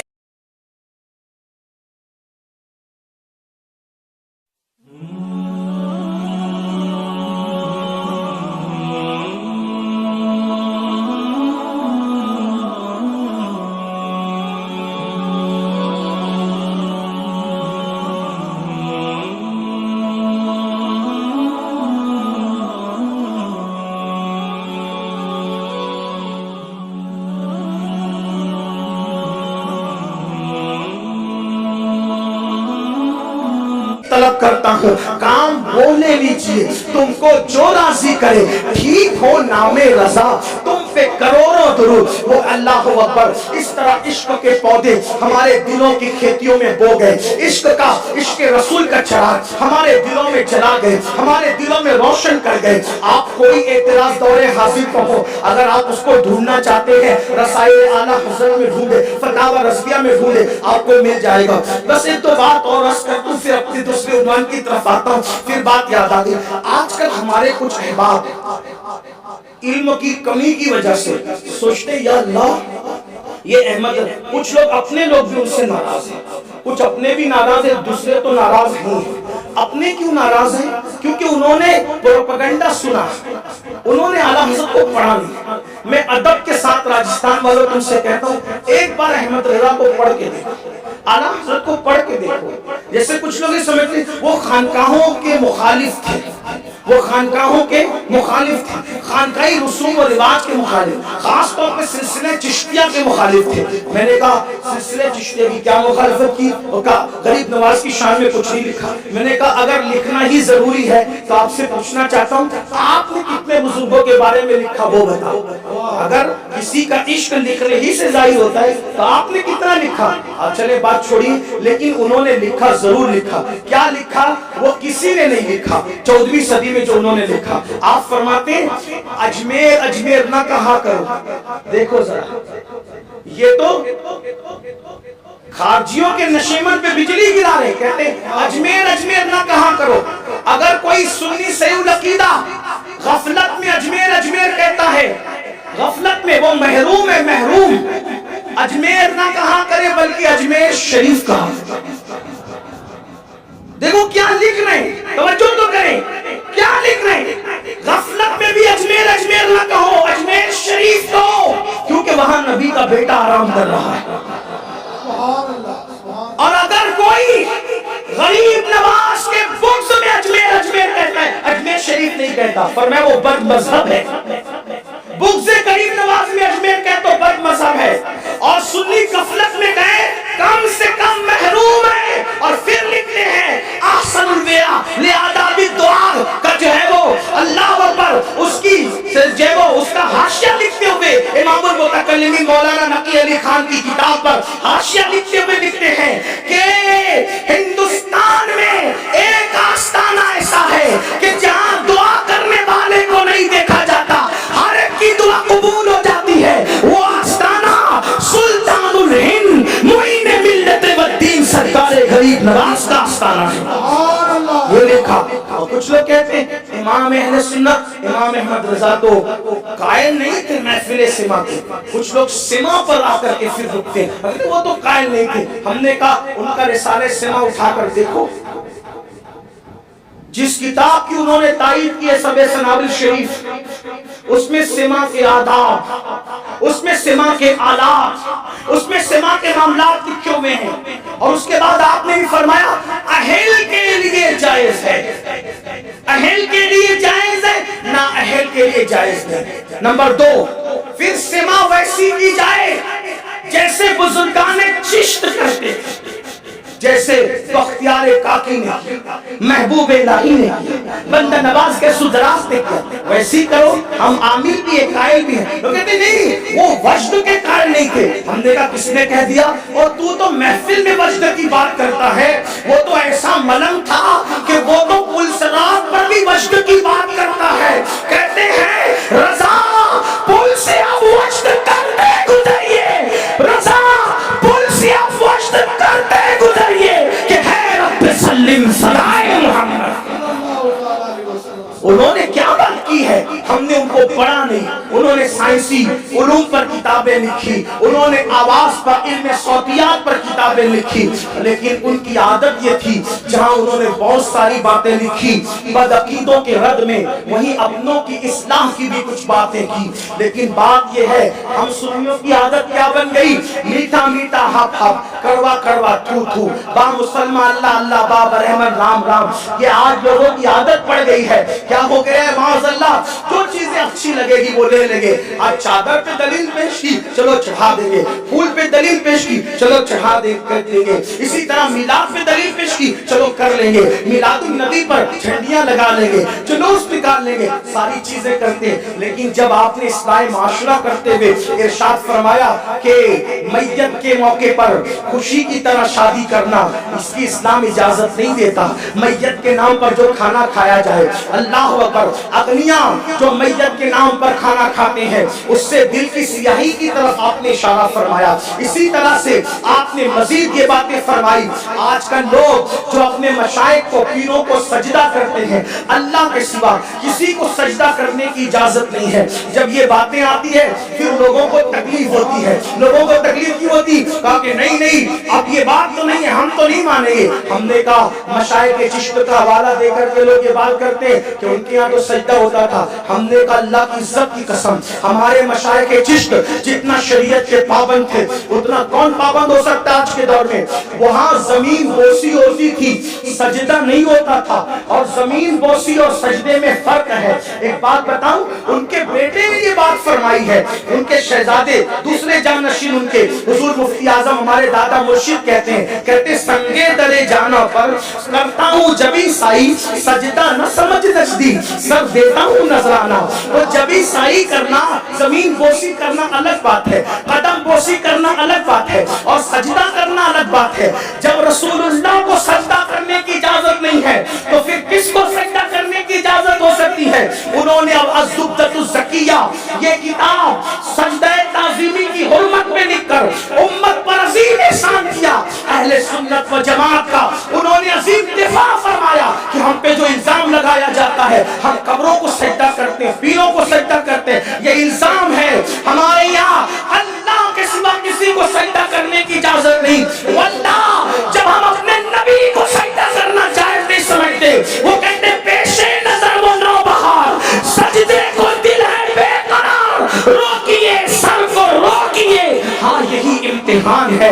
انہوں نے سجدہ کرنے کی اجازت نہیں دی. انہوں نے ماہ محرم کے موقع پہ جو لوگ ڈھول پیٹتے ہیں، ماہ محرم کے موقع پہ جو خرافات کرتے ہیں، عرس کے موقع پر جو گانجا، چراغ، بھنگ یہ سب چیزیں کی جاتی ہے، اس پر انہوں نے روک لگائی. جو حرام ہے حرام ہے، جو حلال ہے حلال ہے. جو حلال تھا اس کو دلیل کی زبان عطا کی، اور جو حرام تھا اپنے بیگانے کی پرواہ کیے بغیر ان کا قلم چلا تو انہوں نے رد و بدعات و منکرات کر کے امت پر، اہل سنت پر عظیم احسان فرمایا. مسلمانوں آج ہمارا کیا حال ہے؟ اللہ اکبر. بہت سارے معاملے میں ہم اتنے خرافات ہماری قوم کرنے لگتی ہے کہ لوگ اگر بدعقیدگی پھیلانے کے لیے کوئی اور راستہ نہ بھی ہو تو ہمارے خرافات دکھا کر کے لوگ بدعقیدگی پھیلائیں. اور بڑی معذرت کے ساتھ اے سید بادشاہ اور میرے دائیں بائیں بیٹھے ہوئے ہیں، اور خاص طور پہ باپو غلام حسین ایک پیر بھی ہے، عالم بھی ہے، استاد العلماء بھی ہے، ان کی موجودگی میں کہوں، جب ہم لوگ کہتے ہیں نا ڈھول نہ بجاؤ ماہ محرم پہ، تو ہمیں یزیدی ہونے کا لوگ تانا دیتے ہیں، اے یہ یزیدی لوگ ہیں یزیدی. ہم کہتے ہیں کیوں یزیدی ہو گئے ہم؟ ہاں ہمارا حال تو یہ ہے کہ ہمیں ناصبی اور خارجی اہل بیت کا ذکر سن کے ہمیں رافضی کہیں، اور آپ کو ڈھول کے لیے منع کریں تو آپ ہمیں یزیدی کہیں. بہت اچھی بات ہے، آپ کے اپنے معاملات ہیں، مگر یاد رکھنا اللہ کی عدالت میں تمہیں بھی منہ دکھانا ہے اور ہمیں بھی کھڑے ہونا ہے. ہم حق بات کہہ جائیں گے. کیوں ڈھول بجاتے ہو محرم میں؟ کیوں ڈھول پیٹتے ہو محرم میں؟ کیوں چڑھاوے چڑھاتے ہو بتوں کی طرح معاملات کر کے؟ تو آپ کہیں گے محبت ہے محبت. ہم نے کہا کیوں محبت ہے؟ جن کی شادیوں میں ڈھول نہیں بجے ان کی شہادتوں پہ ڈھول بجاتے ہو بے شرمو. آپ بتائیں مجھے کوئی ثابت کر سکتا ہے امام حسن کے نکاح میں ڈھول بجا، امام حسین کے نکاح میں ڈھول بجا؟ جن کی شادیوں میں ڈھول نہیں بجے ان کی شہادت میں ڈھول بجانے کا جگر لاتے کہاں سے ہو؟ کہا نہیں یہ عشق اور محبت ہے. ہم نے کہا اگر یہی عشق و محبت ہے، اگر یہی تقاضۂ محبت ہے کہ علی اکبر کے جسم کے جس دن ٹکڑے ہوئے ہو، جس دن اللہ اکبر امام حسین کے سر کو نیزے پہ اٹھایا گیا ہو، جس دن بیویوں کی چادریں چھینی گئی ہو، اگر اسی دن ڈھول بجانا تقاضۂ محبت ہے، اللہ کسی کو وہ دن نہ دکھائے جس دن تیرے بیٹے کا ایکسیڈنٹ ہو اور تیرے بیٹے کا، جوان بیٹے کا جنازہ اٹھ رہا ہو، اس وقت تو ڈھول بجانا، پھر سمجھیں گے کہ تقاضے محبت کسے کہتے ہیں۔ تیرے جوان بیٹے کے لاشے پر تجھے ڈھول بجانے کی ہمت نہیں ہوتی، اور ہم شفیع پیغمبر کے جگر کے ٹکڑے کیے گئے، اس دن تم ڈھول بجا کر محبت کی علامت قرار دیتے ہو، شرم نہیں آتی؟ ذرا سوچو تو صحیح۔ سنیو، بدعقیدگی کے راستے ہم نے استوار کرنے کی کوشش کی ہے۔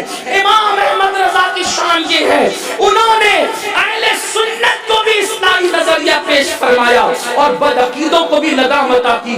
کم نصیبی یہ ہے، ہم نے بدعقیدوں کے معاملے میں اعلیٰ حضرت کا موقف تو پیش کر دیا، لیکن اہل سنت کی اصلاح کے لیے انہوں نے جو باتیں پیش کی کہ ہم نے اس کی ہمت کی، اس لیے کہ ہم تو سوچتے ہیں فلاں صاحب ناراض ہو جائے، فلاں صاحب۔ یاد رکھو، قرآن کہتا ہے واللہ ورسولہ احق ان یرضوا، اللہ اور اس کے رسول زیادہ حقدار ہیں کہ ان کو راضی کیا جائے۔ لوگ رزاق نہیں ہے، رزاق اللہ ہے۔ اس لیے سنیو میری قوم کے جوانوں، امام نے جو پیغام دیا ہے اس دونوں کو سینے سے لگاؤ۔ آئیے ان کے ملفوظات سے کچھ پڑھتا ہوں۔ مثال کے طور پہ ان کے دور میں اپنے ہی دور کی طرح بہت سارے جرائم تھے، بہت سارے گناہ تھے، بہت ساری برائیاں تھی۔ ان کے دور میں بھی سود عام ہوا۔ جب سود عام ہوا، امام اہل سنت محدث بریلی نے سود کے حوالے سے واضح موقف اسلام کا پیش فرمایا۔ اللہ اکبر۔ آپ اپنے ملفوظات میں لکھتے ہیں، حدیث کوٹ کرتے ہیں، اب ذرا توجہ سے سننا۔ امام کیا لکھتے ہیں ملفوظات شریف میں؟ فرماتے ہیں کہ اللہ کے رسول علیہ السلام نے فرمایا جس نے سود کا 1 درہم کھایا، جس نے سود کا 1 درہم کھایا، گویا اس نے اپنی ماں کے ساتھ 36 مرتبہ زنا کیا۔ سود کا 1 درہم کھانا اپنی ماں کے ساتھ 36 مرتبہ زنا کرنے کے برابر ہے۔ ایک مقام پر حدیث لکھتے ہیں، حدیث نقل کرتے فتاوی رضویہ شریف میں کہ سود کے 70 درجے ہیں، سود کے 70 درجے ہیں، اس میں سے سب سے ہلکا ترین درجہ یہ ہے کہ کوئی اپنی ماں کے ساتھ زنا کرے۔ اللہ اکبر۔ آج وہ دور سے مختلف اپنا دور نہیں ہے۔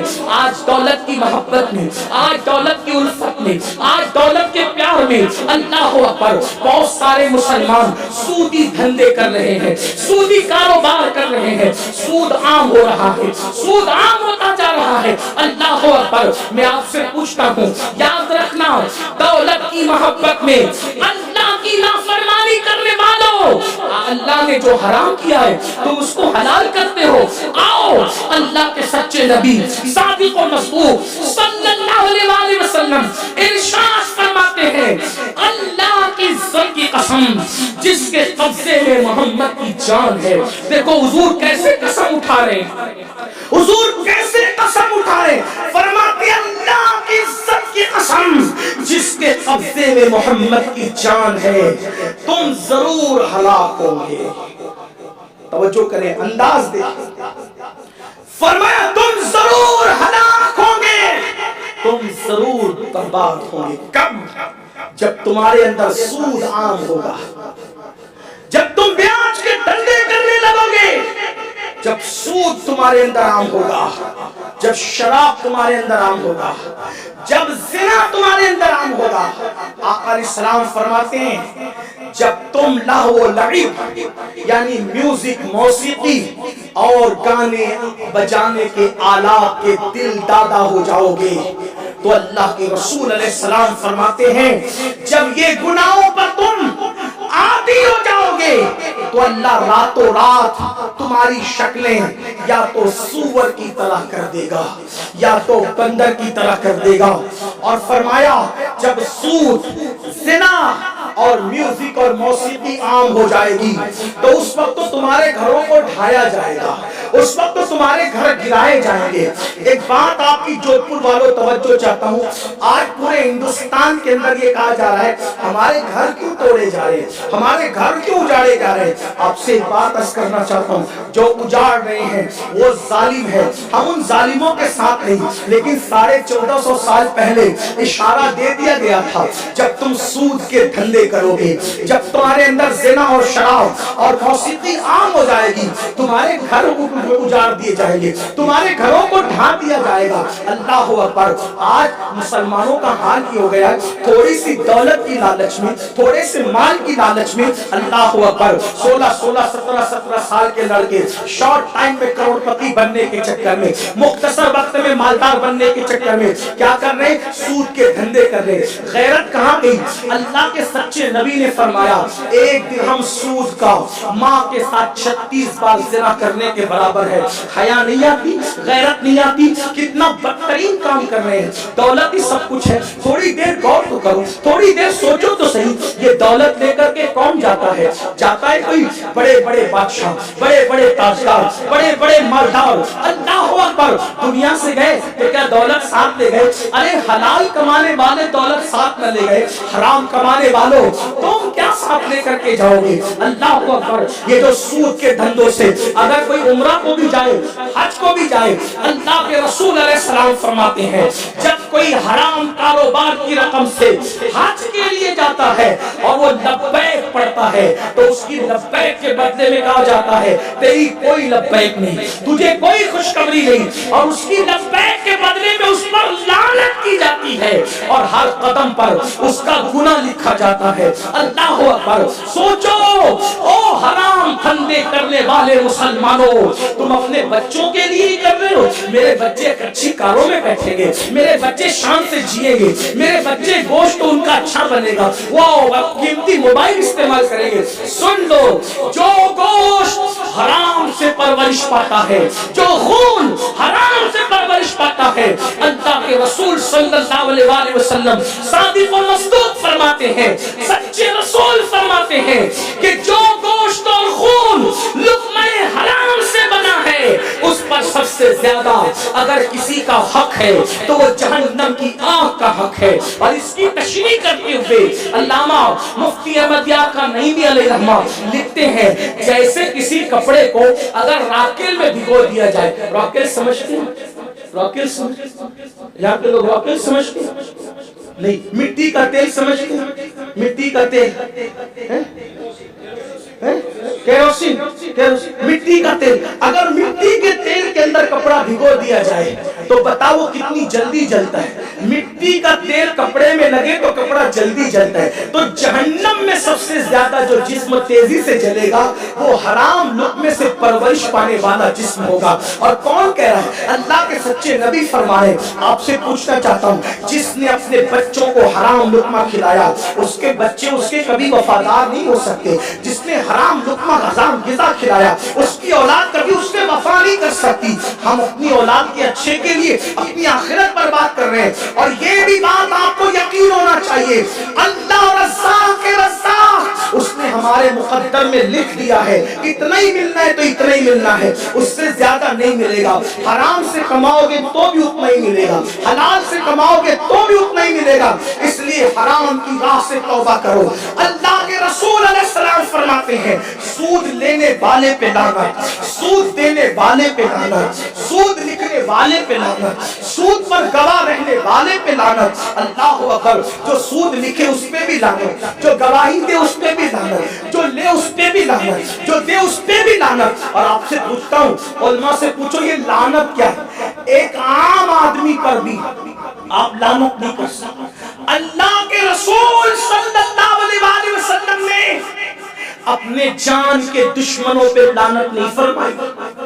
جب دلال شہید کیے گئے اور کہا حضور ان کے لیے ہلاکت اور بربادی کی دعا کر دے تو اللہ کے رسول نے فرمایا اللہم اہدی قومی فإنہ لا یعلمون، اللہ میری قوم کو ہدایت عطا فرمائے، مجھے نہیں جانتے۔ لعنت کیا ہے؟ لعنت کا مطلب بربادی کی دعا، ہلاکت کی دعا، ہمیشہ کے لیے اللہ کی رحمت سے دور کر دینے کی دعا۔ اللہ کے رسول فرمائے جو سود لے اس پہ بھی لعنت، سود دے اس پہ بھی لعنت۔ کچھ لوگ کہتے ہیں مولانا بہت مجبور ہو گیا تھا، اس نے سود سے پیسے لینے پڑے۔ کون سی مجبوری تھی؟ بیٹیوں کی شادی میں جھوٹی شہرت کی مجبوری؟ کون سی مجبوری تھی؟ برادری میں دکھاوے کی مجبوری؟ نہیں، اسلام بہت سادگی کا مذہب ہے، اسلام بہت آسان مذہب ہے. اور جو مسلمان یہ سوچتے نا کہ چلو یار نماز بھی پڑھیں گے، سود کے دھندے بھی کریں گے، اللہ کے رسول نے وہ مسئلہ بھی حل کر دیا. فرمایا اگر تیرے کپڑے میں ایک درہم بھی سود کا حرام کا ہے تو جب تک کہ وہ کپڑا تیرے بدن پہ ہوگا اللہ تیری نماز قبول نہیں فرمائے. نماز تیری قبول نہیں ہے، بلکہ اللہ کے رسول علیہ السلام فرماتے ایک فرشتہ حرام سود کے دھندے کرنے والوں کے گھر پہ روزانہ اتر کے اعلان کرتا ہے کہ جس نے حرام کھایا نہ اس کا اللہ فرض قبول کرتا ہے نہ نفل قبول کرتا ہے. کہاں جاؤ گے؟ دنیا ہی سب کچھ نہیں ہے. علماء سے پوچھو حج کے سفر میں اگر کوئی مر جائے اس سے بڑا کوئی خوش نصیب ہے؟ حج کے سفر میں اگر کوئی مر جائے اس سے بڑا کوئی خوش نصیب ہے؟ نہیں. یہاں تک کہ ہمارے بزرگوں نے لکھا جو سفر حج میں مرے گا ہر سال اس کا حج ہوگا، ہر سال اس کے نام اعمال میں حج کا شرف لکھا جائے گا. لیکن آپ کو پتہ ہونا چاہیے دور تابعین میں ایک قافلہ حج کے لیے جا رہا ہے. میرے وہ نوجوان جو سوچتے ہیں کہ حرام کے بغیر ترقی نہیں ہو سکتی، یاد رکھنا یہ جھوٹ ہے، یہ فریب ہے، یہ شیطانی اغوا ہے. آج کل لوگ کہتے ہیں مولانا ایمانداری سے کس نے ترقی کی جو ہم ترقی کر سکتے ہیں. نہیں میرے بھائی، حرام آتا نظر آتا ہے اس میں برکت نہیں ہے. حرام کھانے والوں کے دلوں کو سکون نہیں ہے، دلوں کو اطمینان نہیں ہے، یہاں بھی نہیں اور قبر میں تو جو عذاب ہے وہ ہے. ابھی میں 2-3 باتیں پڑھ کر اپنی بات مکمل کروں گا، بہت دیر ہو چکی، کافی وقت تو گزر چکا، لیکن آپ توجہ سے سن لیں. اختتامی باتیں اینڈ کی طرف جا رہی ہے باتیں، غور کریں آپ. قافلہ نکلا حج کے لیے. سفر حج میں بندے کا انتقال ہو گیا، مر گیا ہو. جہاں اس کی قبر کھودتے اندر سے سانپ اور بچھو نکل. دوسری جگہ کھودا سانپ بچھو، تیسری جگہ کھودا سانپ بچھو، چوتھی جگہ پریشان ہو گئے کھودتے کھودتے. تیز رفتار گھوڑا دوڑا کر بھیجا رئیس المفسرین سید المفسرین حبر الامہ سیدنا عبداللہ ابن عباس کے پاس. ابن عباس کے پاس قاصد پہنچا، حضور تھوڑی دور کے فاصلے پر مکہ رہ گیا ہے اور ہمارے ساتھ میں جو حاجی تھے ان میں سے ایک بندے کا انتقال ہو گیا ہے. جہاں پر قبر کھودتے ہیں وہیں سے سانپ بچھو نکلتے ہیں. کئی جگہ کھود چکے، کیا کریں؟ فرمایا دفن کر دو. ابن عباس کا قول فرماتے ہیں اگر پوری روئے زمین پر بھی قبر کھودو گے تو سانپ اور بچھو سے چھٹکارا نہیں. کہیں بھی دفن کرو سانپ اور بچھو اس کی قبر میں نکلیں گے. وجہ فرمایا اس لیے کہ وہ حرام کھاتا تھا.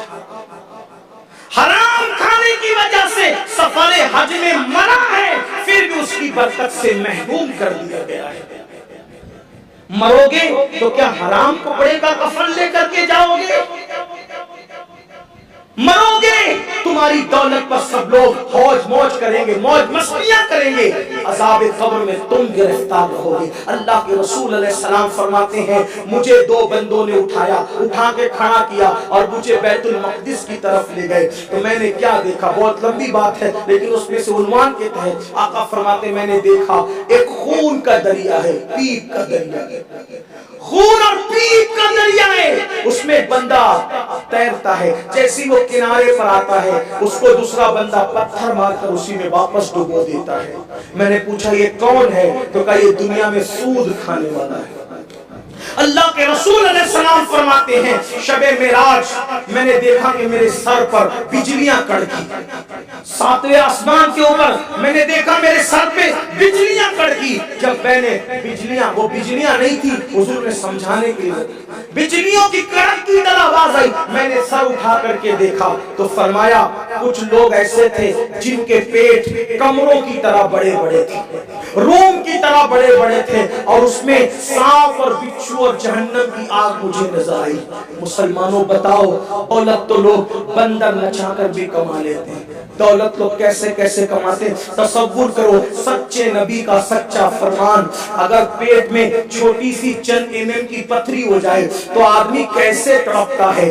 اللہ اکبر، اس وقت لوگوں کی تڑپ کا عالم کیا ہوگا، اس وقت لوگوں کی سستیوں کا عالم کیا ہوگا، اس وقت لوگوں کی بربادی کا عالم کیا ہوگا۔ اللہ کے رسول فرماتے ہیں سود کھانے والوں کے پیٹ کمروں کی طرح، روم کی طرح بڑے بڑے تھے، اور اس میں سانپ اور بچھو دوڑ رہے تھے، اس میں جہنم کی آگ تھی۔ مجھے بتاؤ مسلمانوں، یہ دنیا ہے، یہاں تو فٹ پاتھ پر بھی زندگی گزر جاتی ہے۔ اور ایک بات میں آپ سے اخیر میں پوچھنا چاہتا ہوں، آپ اربوں پتی ہے، ابجوں پتی ہے، کروڑوں پتی ہے، کھاتے کتنا؟ آپ مجھے ایک بات بتا دیں صرف، اور سوچیں، یہ محفلیں صرف دل بہلانے کے لیے نہیں ہے، یہ محفلیں خود احتسابی کی محفل ہے۔ سوچو مسلمانوں، کروڑ پتی آدمی کتنا کھاتا ہے، مزدور کتنا کھاتا ہے؟ جتنی 2 روٹیاں 3 روٹیاں مزدور کھا پاتا ہے، اتنی 2-3 روٹی کروڑ پتی بھی کھاتا ہے۔ ایک وقت میں ایک لباس مزدور بھی پہنتا ہے، ایک ہی وقت میں ایک لباس کروڑوں پتی آدمی بھی پہنتا ہے۔ ایسا ہے کہ 50-60 لباس آپ ایک ساتھ پہن سکتے ہیں، ایسا جب ایک وقت میں ایک ہی لباس ہے اور ایک وقت میں آدمی 2-3 روٹیاں کھاتا ہے، تو پھر حرام کیوں کماتا ہے؟ علماء موجود ہیں، سور کھانا، سور خنزیر کھانا، اس سے بھی بدترین اگر کوئی جرم ہے تو وہ سود کھانا ہے۔ سور بھی حرام ہے، سور کھانا بھی حرام ہے، سور کا گوشت کھانا بھی حرام ہے، اور سود کھانا بھی حرام ہے۔ لیکن سور سے سود اس لیے زیادہ برا ہے کہ سور کھانے والے کے ساتھ اللہ نے جنگ کا اعلان نہیں کیا، وہ بھی حرام ہے، لیکن اللہ فرماتا ہے جو سود کھائے گا اس کے ساتھ اللہ بھی اعلان جنگ کرتا ہے، اور رسول اللہ کا بھی اعلان جنگ ہے۔ آپ مجھے بتاؤ، جس قوم کے ساتھ اللہ کے رسول اعلان جنگ کریں، جس رسول کے ساتھ اللہ جنگ کا اعلان کرے، اس کا انجام کیا ہوگا؟ سوچو، آج توبہ کر لو، توبہ جو کر لیتے ہیں اللہ ان کو بخش دیتا ہے، ان کو معاف کر دیتا ہے۔ چھوڑ دو، اگر کسی کو سود پہ پیسے دیے ہیں، اصل پیسے واپس لے لو، سود چھوڑ دو، فوراً توبہ کرو، موت کا کوئی بھروسہ نہیں ہے۔ قارون خزانہ لے کر کے دھس گیا، ہم کیا لے کر کے جائیں گے؟ صالح طور پہ آؤ۔ یہ جو آج آپ کے دل کو سکون نہیں ہے، فقیر قادری اپنی بات پر نہیں، اللہ رسول پہ یقین کر کے گارنٹی دے رہا ہے، آج سچی توبہ کر لو۔ تم گدوں پہ سو رہے ہو، سکون نہیں ہے، حلال کھاؤ گے انشاءاللہ تو آپ سکون کی نیند سو گے، حلال کھاؤ گے آپ کی اولاد آپ کی فرما برداری کرے گی، حلال کھاؤ گے انشاءاللہ آپ لوگوں کی دشمنیوں سے محفوظ رہو گے، اللہ تمہیں عزت دے گا، تمہیں وقار دے گا، تمہیں شان و شوکت دے گا۔ مجھے یہاں پر ایک واقعہ یاد آ گیا ہے، حالانکہ وقت اس کی اجازت نہیں دیتا، اور منبر پر باپو غلام حسین علی رونے کے بعد بھی بیٹھے ہوئے ہیں، لیکن تھوڑا سا ایک واقعہ اپنی الفاظ کے جامع میں، تاکہ میرے نوجوانوں کی تھوڑی ہمت کھل جائے۔ میری عادت ہے میں اینڈ پر کسی نہ کسی بزرگ کے توبہ کے بارے میں ضرور ذکر کر دیتا ہوں تاکہ لوگ نا امید نہ ہو۔ اللہ کے رسول علیہ السلام نے فرمایا، دنیا جب سود خور قیامت میں اٹھیں گے تو ان کی حالت ایسی ہوگی جیسے ان کو کسی آسیب نے چھو لیا، پاگلوں کی طرح، کافر اور مشرک تک میدان محشر کی طرف جا رہے ہوں گے۔ لیکن جو سود کھانے والے ہیں وہ بڑے پیٹ ہونے کی وجہ سے اور پاگلوں کی طرح، آصف زدہ کی طرح وہ بار بار گرتے ہوں گے۔ آصف زدہ کو دیکھا کیسے بال بکھرے ہوتے ہیں، منہ اس پر بے رونق ہوتا ہے نا؟ تو اللہ کے رسول نے حدیث میں تمثیل کے طور پہ بیان فرمایا کہ جس کو آصف نے چھو لیا، ایسی کیفیت ہوگی سود کھوروں کی، کھڑے نہیں ہو سکیں گے، گر پڑے گے۔ آقا علیہ السلام فرماتے ہیں وہ فرعونیوں کی گزرگاہ پہ پڑے ہوں گے، فرعونی ان کو کچلتے ہوئے جائے گا، فرعونیوں کی گزرگاہ پہ پڑے ہوئے سود خور لوگ، ان کو فرعونی کچھ لیں گے اور ان پر رات و دن جہنم کی آگ پیش کی جائے گی، یہ حال ان کا ہوگا۔ اللہ نے زندگی دی ہے، ہو سکتا ہے شاید یہ جلسہ آج اس لیے ہو گیا اور یہ بات نکل آ گئی کہ سود نہ کھاؤ، توبہ کرو۔ توبہ ہر گناہ کا علاج ہے، اور اگر کوئی توبہ کر لے تو پھر اس کو تانا مت دینا کہ پہلے تو تیرا سود کا دھندا تھا، مت تانا دینا، کیونکہ جب کوئی توبہ کر لیتا ہے اللہ اس کو معاف کرے۔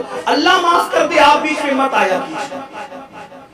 اور اگر کوئی سچی توبہ کرے اور اس توبہ پر پھر اس کو اس گناہ پر کوئی آر دلائے، آر، اللہ کے رسول فرماتے توبہ کرنے والے کو گناہ پہ آر دلانے والا اس وقت تک مرے گا نہیں جب تک کہ اس گناہ میں مبتلا ہو کر وہ ذلیل نہ ہو جائے۔ اس لیے بہت سارے لوگ داڑیاں رکھ لیتے ہیں، شراب چھوڑ دیتے ہیں، سود چھوڑ دیتے ہیں، زنا چھوڑ دیتے ہیں، تب بھی دوستوں میں ڈسکس ہوتی پہلے تو ایسا تھا، عورتوں میں ڈسکس ہوتی پہلے تو ایسی تھی۔ یاد رکھنا پہلے جیسے بھی تھی، پہلے جیسا بھی تھا، توبہ نے سارے جرائم معاف کیے۔ کیسے کیسے بندوں نے توبہ کی ہے، اللہ نے پھر ان کو کیسے مرتبے عطا کیے۔ آئیے سود پر بات چلیے، اختصار سے اپنی الفاظ کے جامع میں علامہ ارشد القادری کی تحریر کا سہارا لیتے ہوئے ایک بات پیش کرتا ہوں۔ ایک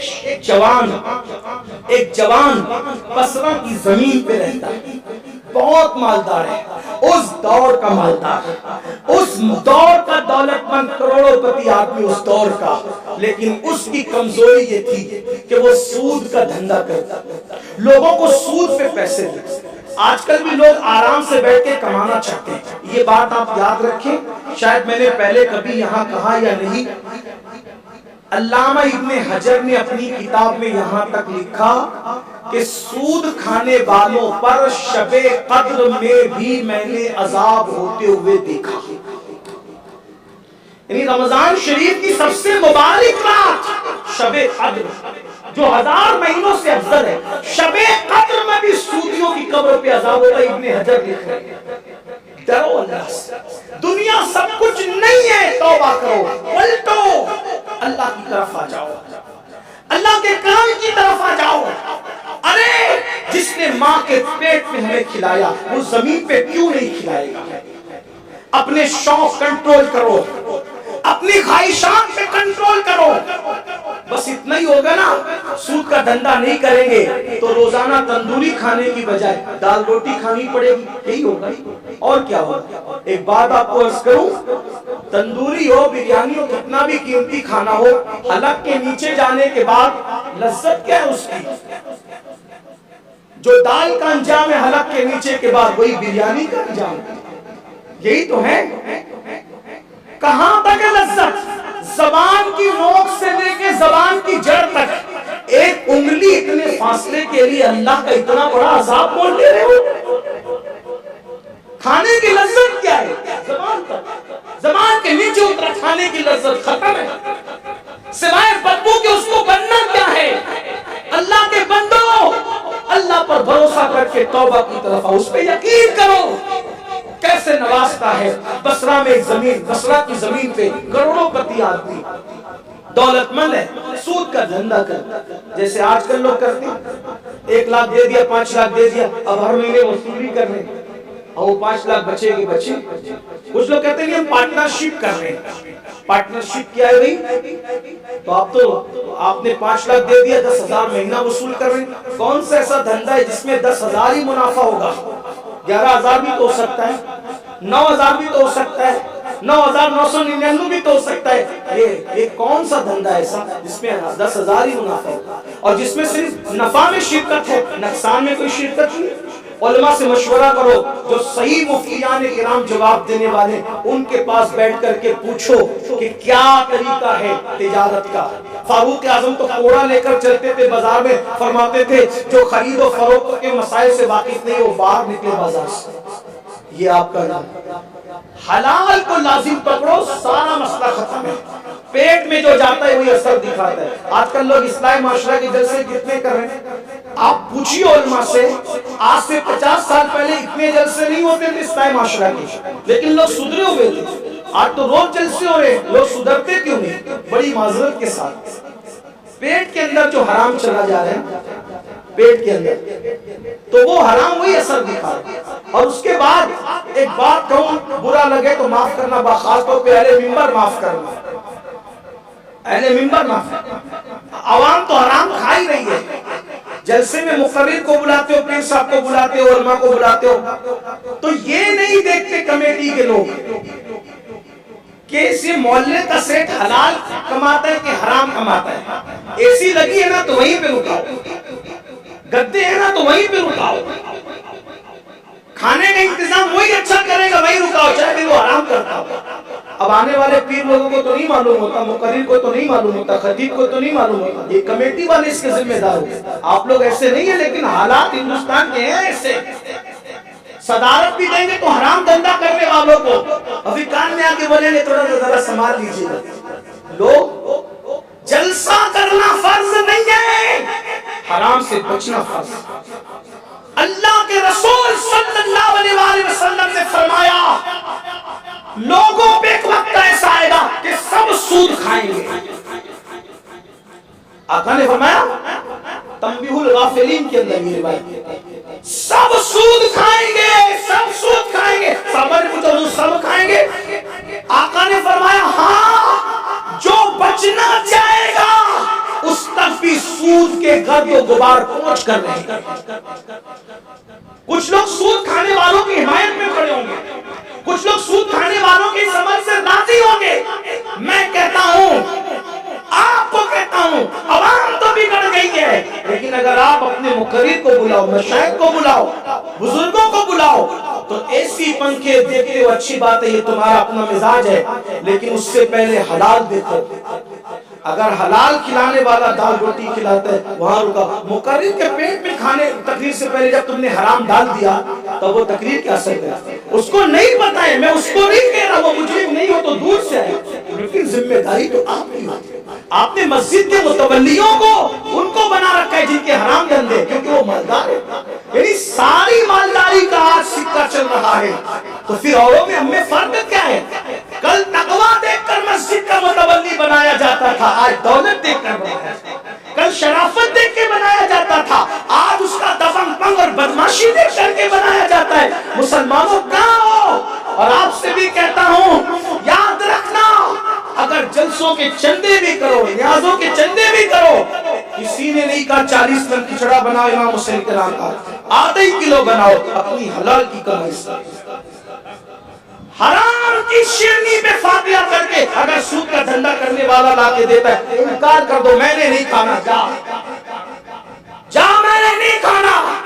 گوشت پاک کے نام کی کرے، رسول پاک کے نام کی کرے، اگر اس کا کنفرم معاملہ ہے کہ یہ سود کے دھندے سے کر رہا ہے، انکار کر دو، حضور راضی ہوں گے، حضور خوش ہوں گے۔ آج ہم دیکھ رہے ہیں کہ جو سود اور حرام کے دھندے کرتے ہیں وہ نیاز وغیرہ پہ توجہ زیادہ کرتے ہیں تاکہ ان کے عیبوں پہ پردے پڑے۔ میں یہ نہیں کہتا کہ ہر نیاز کرانے والا حرام کاروبار کرتا ہے، نہیں، ہندوستان ہم گھوم رہے ہیں اللہ کی عطا سے، لیکن دیکھ رہے ہیں کہ وہ یہ سارے معاملات کرتے ہیں۔ یاد رکھیے جب تک حق نہیں بولو گے حق تک نہیں پہنچ سکتے۔ ایک بات یاد آئی، اس پر بات طویل ہو رہی ہے۔ حجاج بن یوسف جب کوفہ آیا، توجہ کرنا، یہ حرام عام ہو رہا ہے نا، تو اس میں بھی اسلامی دشمن طاقتوں کی سازش ہے۔ حجاج جب کوفہ آیا تو کسی نے حجاج کے کان میں کہا حجاج تو بڑا ظالم ہے، یہاں فلاں فلاں فلاں فلاں فلاں بزرگ لوگ بڑے متقی ہیں، اگر وہ بد دعا کر دیں گے تو تو مر جائے گا، تباہ برباد ہو جائے گا۔ حجاج نے کہا ان کا علاج جانتا ہوں، اپنے کاسے کو لے جاؤ، سب کو بلا کے لا۔ سب آئے، بیٹھو کھانا کھاؤ، سب کو کھانا کھلایا۔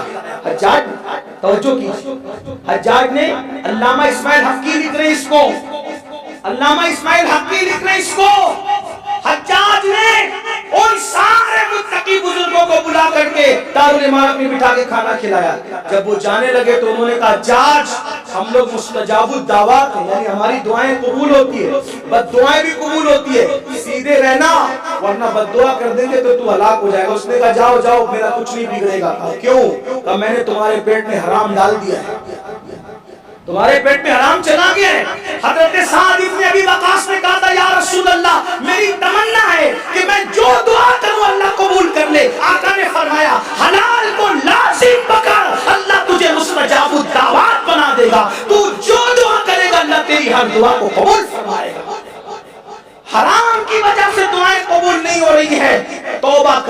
تو بات دور نکلتی جاتی ہے. میں شارٹ کرنا چاہتا ہوں کیا کہ وہ نوجوان دولت مند تھا, سود کا دھندا کرتا تھا.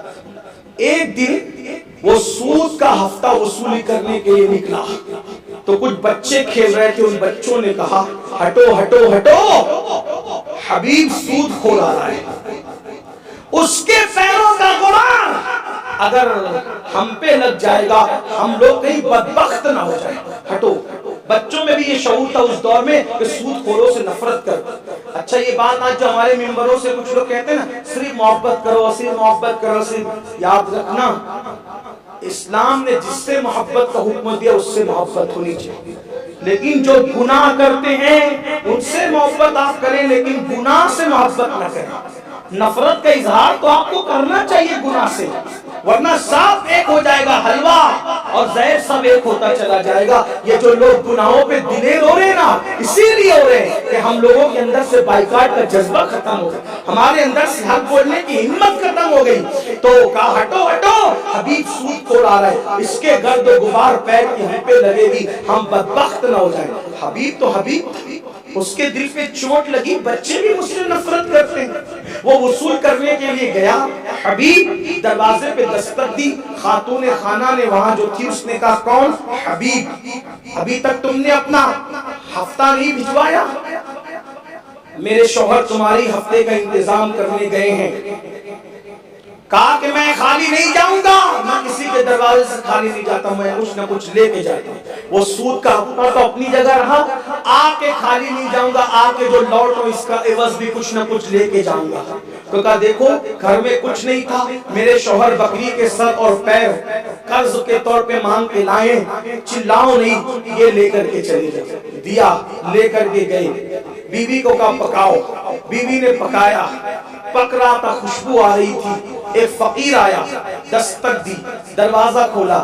کیا خوشبو آ رہی تیرے گھر کی ہانڈی سے, مجھے کچھ دے. سود کھانے والوں کا دل بڑا سخت ہو جاتا ہے. اس نے کہا اگر میں تجھے دوں گا تو مالدار تو نہیں ہوگا, البتہ میں غریب ضرور ہو جاؤں گا. جاتے ہوئے فقیر نے کہا حبیب ایک دن اللہ کی عدالت ہے, اللہ کی عدالت میں کھڑے ہونا ہے سب کو. جو تو ظلم کر رہا ہے ظلم کا انجام ان قریب تو چکھ لے گا اگر تو نے توبہ نہیں کی. بچوں نے صبح وہ کہا, ادھر فقیر نے یہ کہا, ادھر جب دسترخوان پہ بیٹھے جیسے ہانڈی کھلی تو پورا کھانا خون میں تبدیل ہو چکا. بیوی نے کہا حبیب بدبختی کی حد ہو گئی, لوگوں کی بددعاؤں کی انتہا ہو گئی. حبیب لوگوں کا خون چوس رہے ہیں ہم, دیکھو ہمارے گھر کی ہانڈی بھی خون میں تبدیل ہو گئی. ایک دن میں لگاتار 3 واقعات ہوئے. حبیب کے دل پہ چوٹ پہ چوٹ, چوٹ پہ چوٹ, چوٹ پہ چوٹ لگی. حبیب اٹھے, اب بدلنا ہے, اب توبہ کرنا ہے, اب زندگی میں انقلاب برپا کرنا, اب جرائم کو چھوڑ کے اللہ کی طرف جانا ہے. کہاں جاؤں؟ خیال آیا خوش نصیب ہوں بصرہ میں رہتا ہوں, یہاں ایک اللہ کا عظیم بندہ رہتا ہے جس کو دنیا حسن بصری کے نام سے جانتی, حسن بصری کے نام سے جانتی. گئے محفل سجی تھی. ہمارے بزرگوں نے لکھا کہ محفل میں امام حسن بصری اپنے مخصوص لب و لہجے میں, امام حسن بصری اتنے اچھے خطیب تھے کہ مولا علی فرمایا کرتے تھے بصرہ میں جب تک حسن بصری ہے کسی کو خطاب کرنے کی اجازت نہیں دوں گا. اتنے عظیم خطیب تھے, خطاب کرتے مخصوص لب و لہجے میں کہہ رہے تھے لوگوں توبہ کر لو, لوگوں توبہ کر لو, لوگوں توبہ کر کے اللہ کی طرف پلٹ جاؤ. یہاں تک فرمانے لگے لوگوں میرا اللہ کریم ہے, جو اس کی طرف ایک قدم بڑھتا ہے اللہ کی رحمت اس کی طرف ہاتھ بڑھتی ہے, اللہ کی طرف کوئی چل کے آتا ہے خدا کی رحمت دوڑ کے جاتی ہے. توبہ کر لو, اگر آج کی تاریخ میں تم کیا حبیب سود خور بھی توبہ کر لے تو اللہ اس کو بھی معاف کر دے گا. اتنا سننا تھا. حبیب کے دل پہ بجلی گری. حبیب نے سوچا اللہ میں اتنا برا ہوں کہ میری مثالیں حسن بصری کی خانقاہ میں دی جا رہی ہے. قریب آئے اور کہا اے بزرگ, جو یہ جملہ آپ نے آخر میں کہا ایک بار پھر کہنا. کہا اللہ کے بندو توبہ کرو, آج اگر حبیب سود خور بھی توبہ قریب آگے کا یہ جملہ ایک بار اور کہہ دے تو کہا اللہ کے بندو توبہ کر لو. اگر آج حبیب سود خور بھی توبہ کرے اللہ اس کو بھی معاف کر دے گا. قدم پکڑ کے کہا آپ گواہ رہنا آج حبیب سود خور نے توبہ کر لی ہے. کہا تو کون؟ میں حبیب ہی ہوں. آپ نے توبہ کرائی اور توبہ کرا کر فرمایا کیا ارادہ ہے؟ کہا حضور جتنا ہے سب اللہ کی راہ میں وقف کر دیا. جس کا جانتا ہے اس کا لوٹا دیا جائے گا, نہیں جانتا سب خدا کی راہ میں. اللہ اکبر. حبیب کے دل کو سکون ملا. حبیب نے حسن بصری کے ہاتھ میں توبہ کی, بیعت کی, مرید ہوئے اور اس کے بعد گھر جانے لگے. بچے ابھی تک کھیل رہے تھے. توجہ کرنا, جو بدل جائے بازاری عزت میں کچھ نہیں ہوتی, اشتہاری عزت میں کچھ نہیں ہوتی, اللہ کی دی ہوئی عزت کبھی ختم نہیں ہوتی. سنو سنو, جو صبح کو نکلے تھے اور بچوں نے کہا تھا حبیب سود کھول کے غبار سے بچو کہیں ہم بدبخت نہ ہو جائے, وہ بچے اب بھی کھیل رہے تھے. لوٹے تو کسی بچے نے کہا ہٹو ہٹو, حبیب اللہ کا حبیب بن کر آ رہا ہے, ہمارے پیروں کا غبار حبیب کی بے ادبی کا سبب نہ بن جائے. آنکھوں میں آنسو جاری ہو گئے. مولا میں نے توبہ وہاں کی, میرے سوا اور محفل والوں کے سوا کسی کو پتا نہیں ہے تیری شان کتنی بڑی ہے. ابھی توبہ کی ہی ہے کہ تو نے لوگوں کے دل میں میری محبت پیدا فرما دی ہے. اس کے بعد ساری زندگی حبیب اللہ کے ہو کر کے رہے. اسی حبیب کو دنیا نے حضرت حبیب اجمی کے نام سے جانا. اور یہ حبیب اجمی کون ہے؟ غریب نواز کے بھی پیروں کے پیر ہے اور غوث پاک کے بھی پیروں کے پیر ہے. ایک مرتبہ کشتی میں سفر کر رہے تھے, کسی کا موتی چوری ہو گیا تو لوگوں نے کہا اس نے چرایا. بعد میں کہا یہ حبیب نے چرایا ہوگا. اللہ اکبر. ملاح نے کہا حبیب تم نے چوری کی موتی؟ کہا اچھا میں چور دکھتا ہوں. پھر آپ نے غصے میں آگے کہا اے دریا کی مچھلیوں, جو موتی گم ہوا ہے نکال کے دو. تو دیکھا کہ پورے دریا کے اندر مچھلیوں نے سر نکالا اور سب کے منہ میں موتی ہے. فرمایا جو تمہارا ہے لے لو. یہ کرامت دیکھی, قدم پکڑنے گئے بیچ دریا ہی سے. حضرت حبیب دریا پہ چلتے ہوئے کنارے کی طرف گئے. یہ منظر حسن بصری دیکھ رہے تھے, چیخ ماری بے ہوش ہو گئے. توبہ میں نے کرائی, توبہ کرنے والا کس مقام پر پہنچ گیا کہ دریا پر چلنے لگا. دیکھو یہ میرے اللہ کی شان ہے. اللہ کے بندو سچی توبہ کرو, بدلو. آج کی یہ محفل اسی لیے منعقد ہے عقیدے کی بھی اصلاح ہو اور عمل کی بھی اصلاح ہو. میرے بھائی آج توبہ کر لو, سکون ملے گا, قرار ملے گا, نسلیں تمہاری بربادی سے بچ جائے گی. یہ مت چھوڑو کہ کیا ہوگا. یاد رکھنا جب نبی کے نام پہ سب کو چھوڑ سکتے ہیں یار, تو نبی کے نام پہ گناہ کیوں نہیں چھوڑ سکتے؟ اللہ نبی کی محبت میں قبلہ بدل دیتا ہے, ہم اپنی زندگی نہیں بدل سکتے. اب آخری بات جو ہے, اللہ پاک قرآن میں ارشاد فرماتا ہے لا ایمان والوں کی شان لا تجد قوم یؤمنون باللہ والیوم الآخر یعادون من حاد اللہ ورسولہ ولو كانوا آباءهم او ابناءهم او اخوانهم او عشیرتهم. قرآن کہتا ہے تم ہرگز نہیں پاؤ گے جن کو جو ایمان لائے اللہ پر اور یوم آخرت پر. مومن کی شان قرآن بیان کر رہا ہے. دیکھو میں تفصیل کے ساتھ اس کا خلاصہ پیش کر رہا ہوں. مومن کی شان اللہ بیان کر رہا ہے. جو لوگ اللہ اور یوم آخرت پر ایمان لائے پھر ان کی شان کیا ہے؟ وہ لوگ جب دیکھتے ہیں کہ میرا باپ, میرے بھائی, میرے رشتہ دار اللہ رسول کو اذیت پہنچا رہے ہیں تو اللہ کیا فرماتا ہے؟ اگر اللہ رسول کو اس کا باپ, اس کے بھائی, رشتہ دار اذیت پہنچائے تو وہ چھوڑ دیتا ہے ان کو. اللہ رسول کو اگر باپ, بھائی, رشتہ دار اذیت پہنچائے تو ایمان والے کی نشانی کیا ہے؟ ایمان والا ان کو چھوڑ دیتا ہے. اور جب وہ چھوڑ دیتا ہے تو اللہ نے اس چھوڑنے پر اس کا گناہ نہیں ذکر کیا, ناراضگی نہیں, بلکہ کیا فرمایا؟ جب اللہ رسول کو اس کے باپ, ماں, بھائی, رشتہ دار اذیت پہنچائے اور وہ ان کو اللہ رسول کی محبت میں چھوڑ دے تو اللہ فرماتا ہے اولئک کتب فی قلوبہم الایمان. اللہ ان کے دلوں پر ایمان کو نقش کر دیتا ہے, ایمان کو لکھ دیتا ہے, ایمان کی مہر اس کے دل پہ لگا دیتا ہے. مسلمانوں بتاؤ, اللہ اور رسول کو ماں باپ, بھائی, بیٹے, رشتہ دار اذیت پہنچائے تو مومن ان کو چھوڑ دیتا ہے. تو یہ جو گناہ اللہ و رسول کو اذیت پہنچا رہے ہیں، ان کو کیوں نہیں چھوڑتے؟ جب ان کو چھوڑو گے انعام کیا ہے؟ اولئک کتب فی قلوبہم الایمان، ان کے دلوں پر اللہ ایمان نقش کر دیتا ہے، اور پھر کیا کرتا ہے؟ وَأَيَّدَهُمْ بِرُوحٍ مِّنْهُ، اور جبریل کے ذریعے سے اللہ ان کی مدد کرتا ہے۔ یعنی اللہ رسول کو اذیت پہنچانے والی چیزوں کو چھوڑ دو گے تو جبریل کے ذریعے سے اللہ تمہاری مدد فرمائے گا، اور پھر فرماتا ہے اللہ اکبر، اور اللہ پاک ان کو اس جنت میں داخل فرمائے گا، وَيُدْخِلُهُمْ جَنَّاتٍ تَجْرِي مِن تَحْتِهَا الْأَنْهَارُ خَالِدِينَ فِيهَا، جس کے نیچے نہریں جاری ہے، اس جنت میں اللہ تمہیں داخل فرمائے گا۔ اور کتنا بڑا اعزاز و انعام دیا، رضی اللہ عنہم ورضوا عنہ، اور اللہ ان سے راضی ہو جاتا ہے اور ان کو اپنے سے راضی کر لیتا ہے۔ اور کیا فرمایا؟ اولئک حزب اللہ، اور پھر وہ اللہ کی جماعت ہو جاتے ہیں۔ الا ان حزب اللہ هم المفلحون، اور آگاہ ہو جاؤ اللہ ہی کی جماعت کامیاب و کامران ہے۔ دیکھو یہ گناہ چھوڑنے پر، اللہ رسول کے دشمنوں کو چھوڑنے پر یہ اللہ انعام عطا کرتا ہے۔ تو یاد رکھنا، گناہ بھی چھوڑ دو، اور جو لوگ اللہ رسول کی شان میں گستاخیاں بے ادبیاں کرتے ہیں ان سے بھی دور ہو جاؤ۔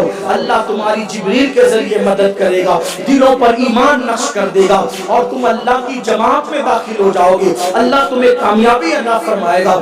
اللہ پاک کی بارگاہ میں دعا ہے، اللہ کہنے سننے سے زیادہ ہم سب کو عمل کی توفیق عطا فرمائے۔ گفتگو کے درمیان اگر کوئی غلطی ہو گئی ہو، اللہ کی بارگاہ میں خود بھی توبہ کرتا ہوں، اللہ تعالیٰ معاف فرمائے۔